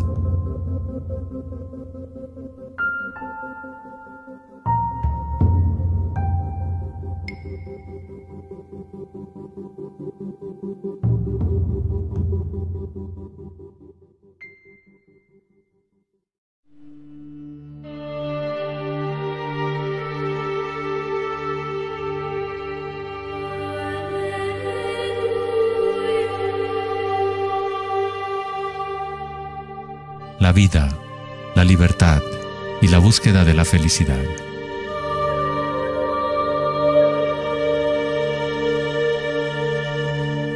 Vivimos nuestras vidas buscando la felicidad allá afuera, como si fuera una mercancía. Nos hemos convertido en esclavos de nuestros propios deseos y anhelos. La felicidad no es algo que pueda ser perseguido o comprado como un traje barato. Esto es Maya, ilusión, el juego interminable de la forma. En la tradición budista, samsara, o el ciclo interminable del sufrimiento, se perpetúa por el deseo de placer y la aversión al dolor. Freud se refirió a esto como el principio del placer. Todo lo que hacemos es un intento de crear placer para obtener algo que deseamos o para evitar algo que no es deseable, que no queremos. Incluso un organismo simple como el paramecio hace esto. Esto se llama respuesta al estímulo. A diferencia de un paramecio, los humanos tenemos más posibilidades de elección. Somos libres para pensar, y ahí radica el problema. Es pensar en lo que deseamos, lo que se ha salido de control.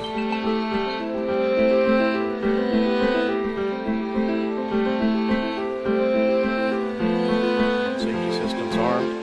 10, 9, 8, 7, 6, 5, 4, 3, 2, 1, 0, and liftoff of Endeavour, going where East and West do meet at the International Space Station.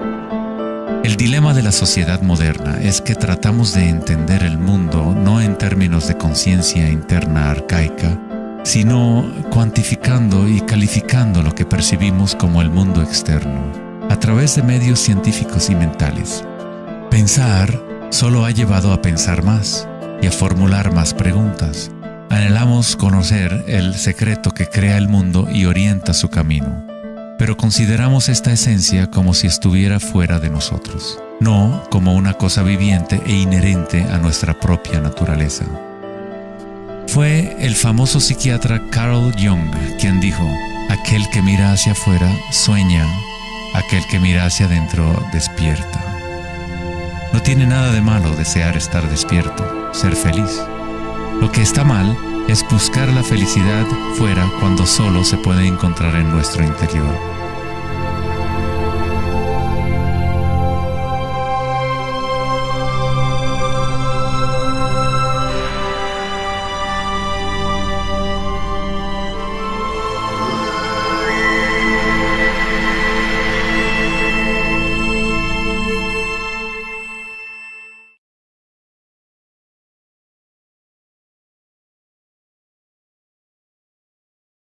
Más allá del pensamiento. El 4 de agosto de 2010, en la conferencia Techonomy en Lake Tahoe, en California, Eric Schmidt, director ejecutivo de Google, mencionó una estadística asombrosa.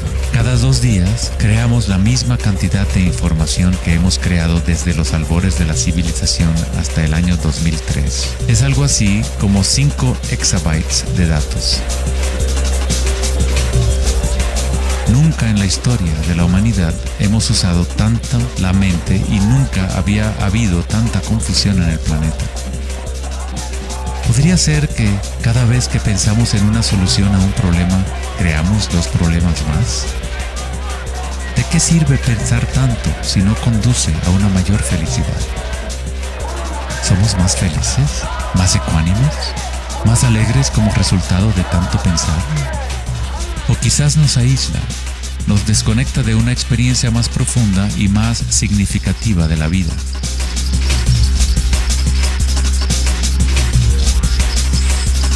Pensar, actuar y hacer deben estar en equilibrio con el ser. Después de todo, somos seres humanos, no actos humanos.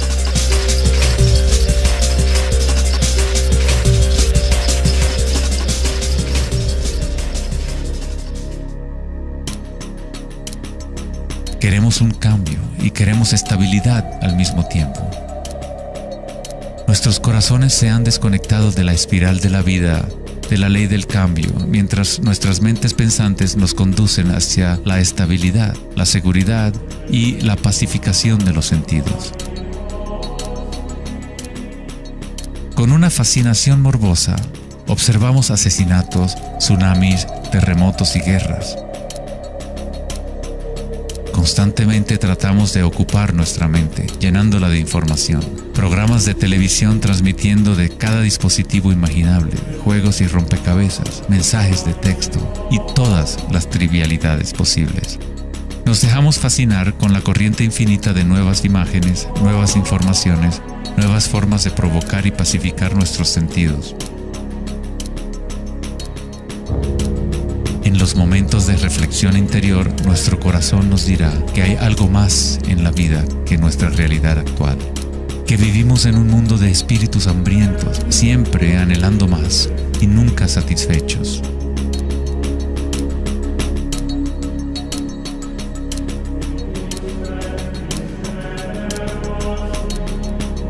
Hemos creado una vorágine de datos que vuelan alrededor del planeta para facilitar más pensamientos, más ideas sobre cómo arreglar el mundo, para solucionar los problemas que solo existen porque la mente los ha creado. Los pensamientos han creado todo el lío en el cual nos encontramos actualmente. Libramos guerras contra enfermedades, enemigos y problemas. La paradoja es que aquello que resistes, persiste. Cuanto más te resistes a algo, más se fortalece. Al igual que ejercitar un músculo, en realidad estás fortaleciendo aquello de lo cual justamente te quieres deshacer. Entonces, ¿cuál es la alternativa al pensamiento? ¿Qué otros mecanismos pueden utilizar los seres humanos para existir en este planeta?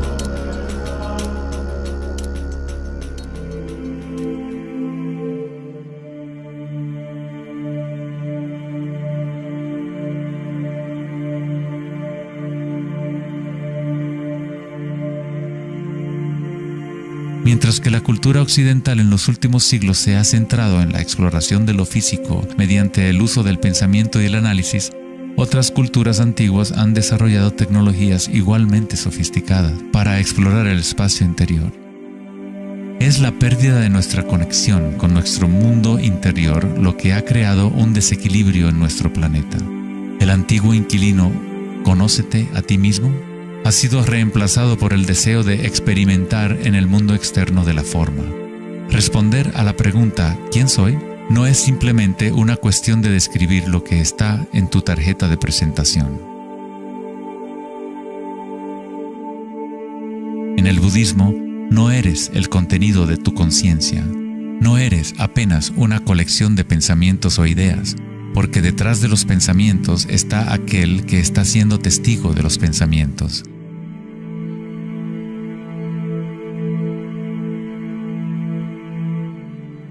El dicho enfático, «Conócete a ti mismo», es un koan del Zen, un acertijo sin respuesta. Como un perro persiguiendo su cola, es solo la identidad del ego que quiere encontrar una respuesta, un propósito.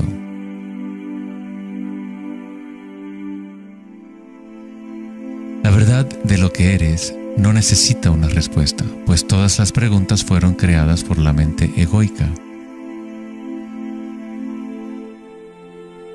No eres tu mente.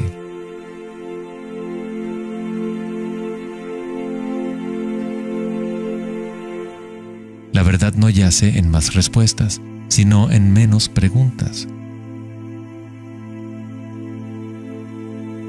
Como dijo Joseph Campbell, no creo que la gente esté buscando el significado de la vida, más bien buscan la experiencia de estar vivos.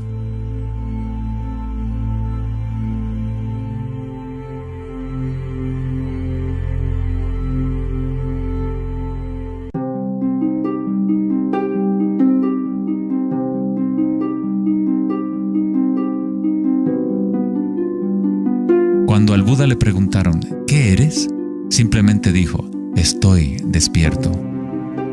¿Qué quiere decir eso, estar despierto?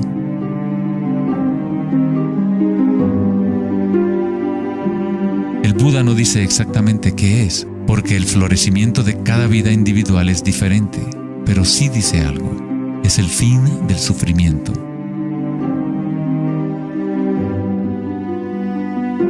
Toda tradición religiosa importante tiene un nombre para el estado de estar despierto: cielo, nirvana o moksha. Una mente en calma es todo lo que hace falta para comprender la naturaleza de la corriente. Todo lo demás ocurrirá una vez que tu mente esté en calma. En esta quietud, las energías internas despiertan y funcionan sin esfuerzo de tu parte. Como dicen los taoístas, el chi sigue a la conciencia. Al permanecer en calma, uno empieza a escuchar la sabiduría de las plantas y los animales, los quietos susurros de los sueños y se aprende el sutil mecanismo por el cual los sueños se manifiestan en forma material. En el Tao Te Ching, este tipo de vida se llama Wei Wu Wei, hacer, no hacer. El Buda habló del camino intermedio como el sendero que conduce a la iluminación. Aristóteles escribió el justo medio, el punto medio entre dos extremos, como un sendero de belleza, sin demasiado esfuerzo ni tampoco muy poco. Yin y Yang en equilibrio perfecto.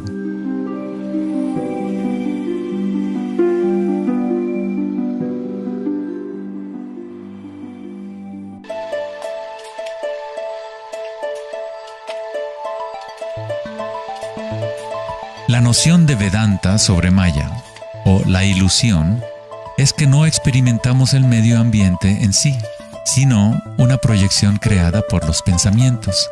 Por supuesto, tus pensamientos te permiten experimentar el mundo vibratorio de cierta manera, pero nuestra ecuanimidad interior no tiene que estar supeditada a acontecimientos externos.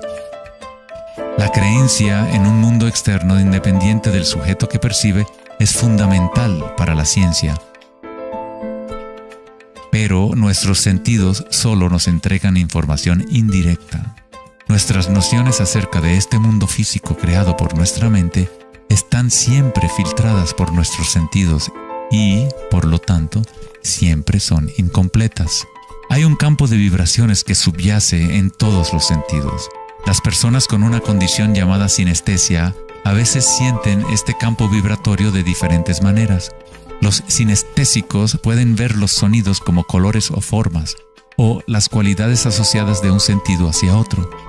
La sinestesia se refiere a una síntesis o amalgama de los sentidos. Los chakras y los sentidos son como un prisma que filtra una serie de vibraciones. Todas las cosas del universo están vibrando a diferentes velocidades y frecuencias. El ojo de Horus se compone de 6 símbolos. Cada uno representa uno de los sentidos. Al igual que el sistema védico antiguo, el pensamiento se considera un sentido.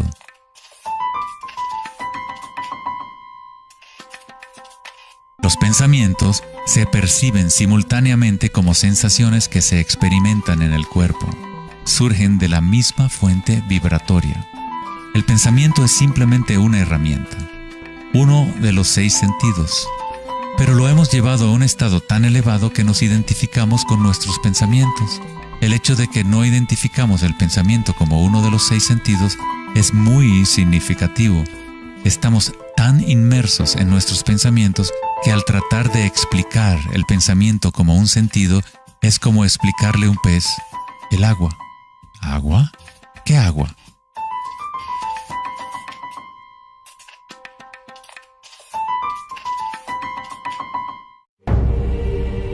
En las Upanishads se dice, no lo que el ojo puede ver, sino mediante lo cual puede ver el ojo.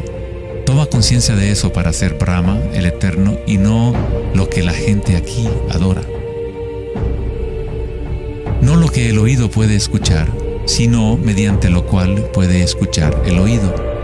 Toma conciencia de eso para ser Brahma, el Eterno, y no lo que la gente aquí adora.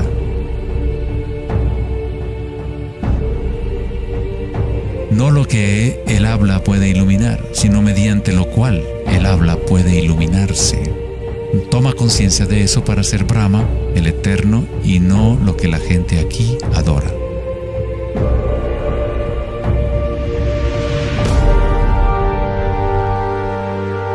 No lo que la mente puede pensar, sino por lo cual la mente puede pensar. Toma conciencia de eso para ser Brahma, el Eterno, y no lo que la gente aquí adora.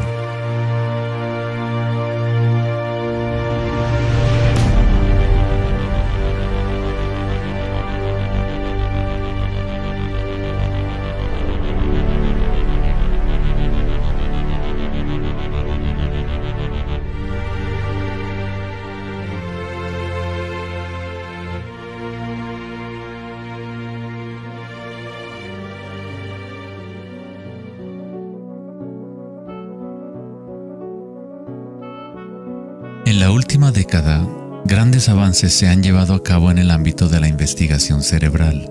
Los científicos han descubierto la neuroplasticidad, un término que expresa la idea de que el cableado físico del cerebro cambia según los pensamientos que se mueven a través de él.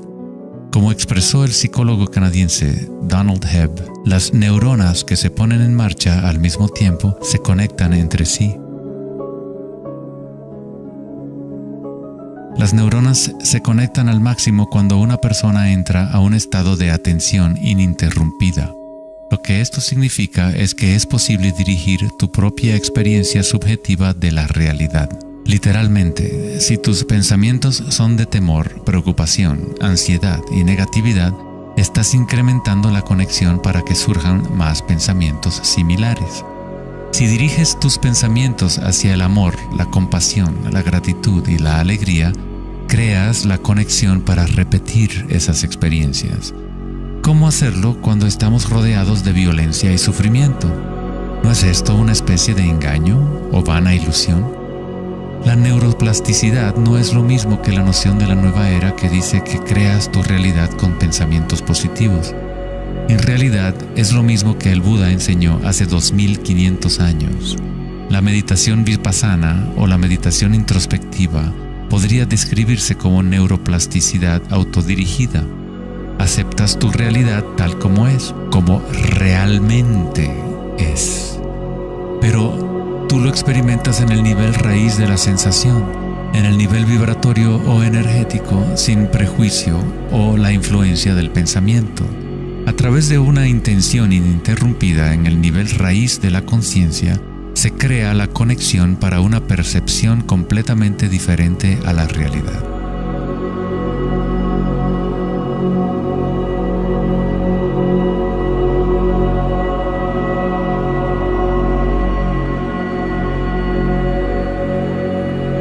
La mayor parte del tiempo lo entendemos al revés.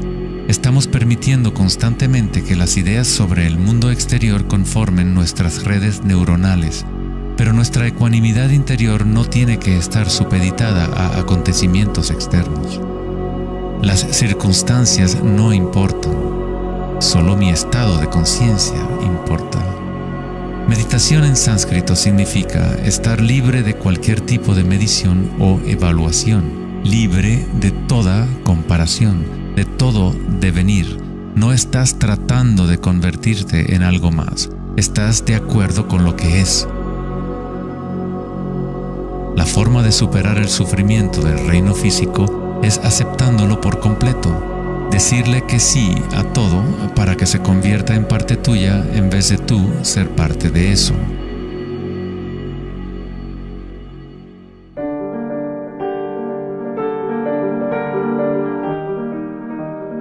¿Cómo se puede vivir de tal manera que la conciencia deje de estar en conflicto con su contenido? ¿Cómo puede uno vaciar el corazón de las ambiciones mezquinas? Debe haber una revolución total en la conciencia, un cambio radical en la orientación del mundo exterior al interior. No es una revolución provocada solo por la voluntad o el esfuerzo, sino también por la entrega total, la aceptación de la realidad tal como es. Solamente desde el corazón podemos tocar el cielo. Rumi. La imagen del corazón abierto de Cristo transmite de forma poderosa la idea de que uno debe abrirse al dolor.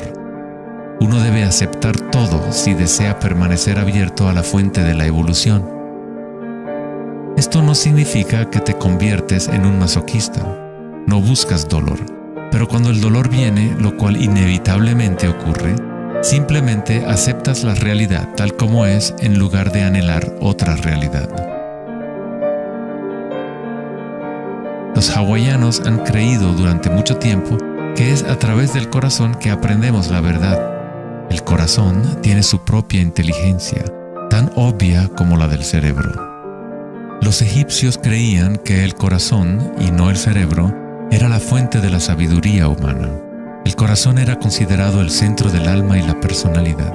Era a través del corazón que se expresaba la divinidad, impartiendo conocimientos a los antiguos egipcios sobre su verdadero camino. Este papiro representa la medición del peso del corazón. Era considerado algo bueno pasar la vida después de la muerte con un corazón liviano. Eso significaba que habías tenido una buena vida. Una etapa universal o arquetípica que experimentan las personas en el proceso del despertar del centro del corazón es la experiencia de la energía personal como la energía universal.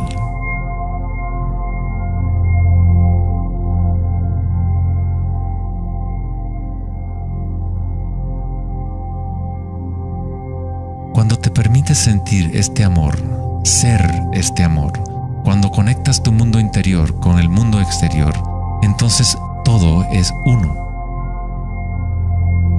¿Cómo podemos experimentar la música de las esferas? ¿Cómo se abre el corazón?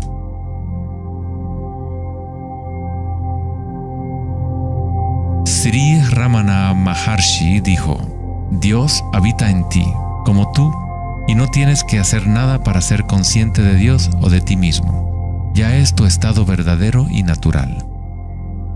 Solo abandona toda búsqueda, dirige tu atención hacia adentro y sacrifica tu mente al único ser irradiando en el corazón de tu propio ser.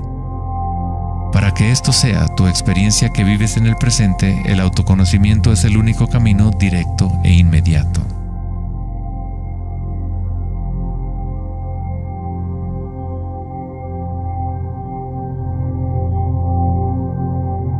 Cuando concilias y observas las sensaciones internas, tu vitalidad interior, estás observando en realidad el cambio. Esta fuerza del cambio es el surgimiento y la muerte que ocurren cuando la energía cambia de forma. El grado en que una persona ha evolucionado o alcanzado la iluminación es el grado en que uno ha adquirido la capacidad de adaptarse a cada momento o a transmutar la corriente de circunstancias humanas, siempre cambiantes, el dolor y el placer en gozo.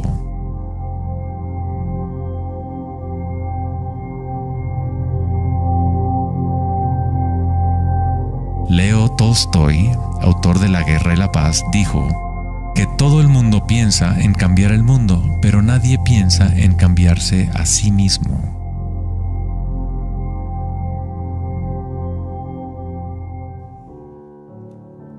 Darwin dijo que la característica más importante para la supervivencia de la especie no es la fuerza o la inteligencia, sino la capacidad de adaptación a los cambios.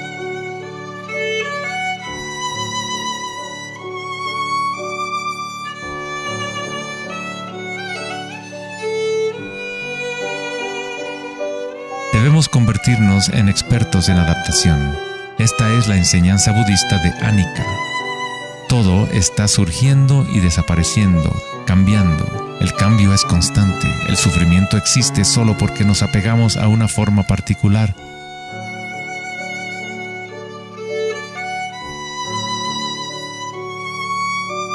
Cuando te conectas a la parte tuya que observa, con la comprensión de Anicca, el gozo surge en el corazón.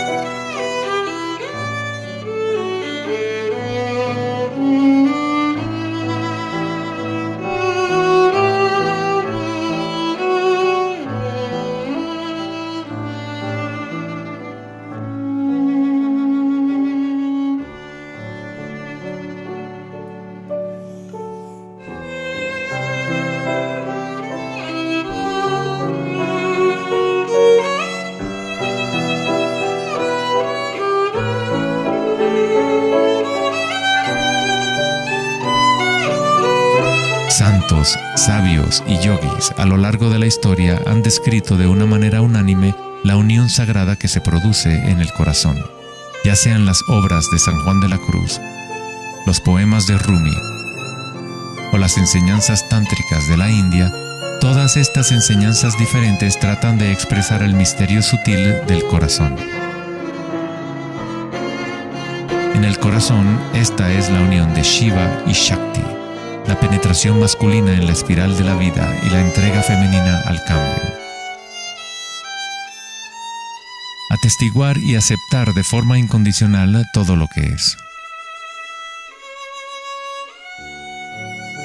Con el fin de abrir tu corazón, debes abrirte a los cambios.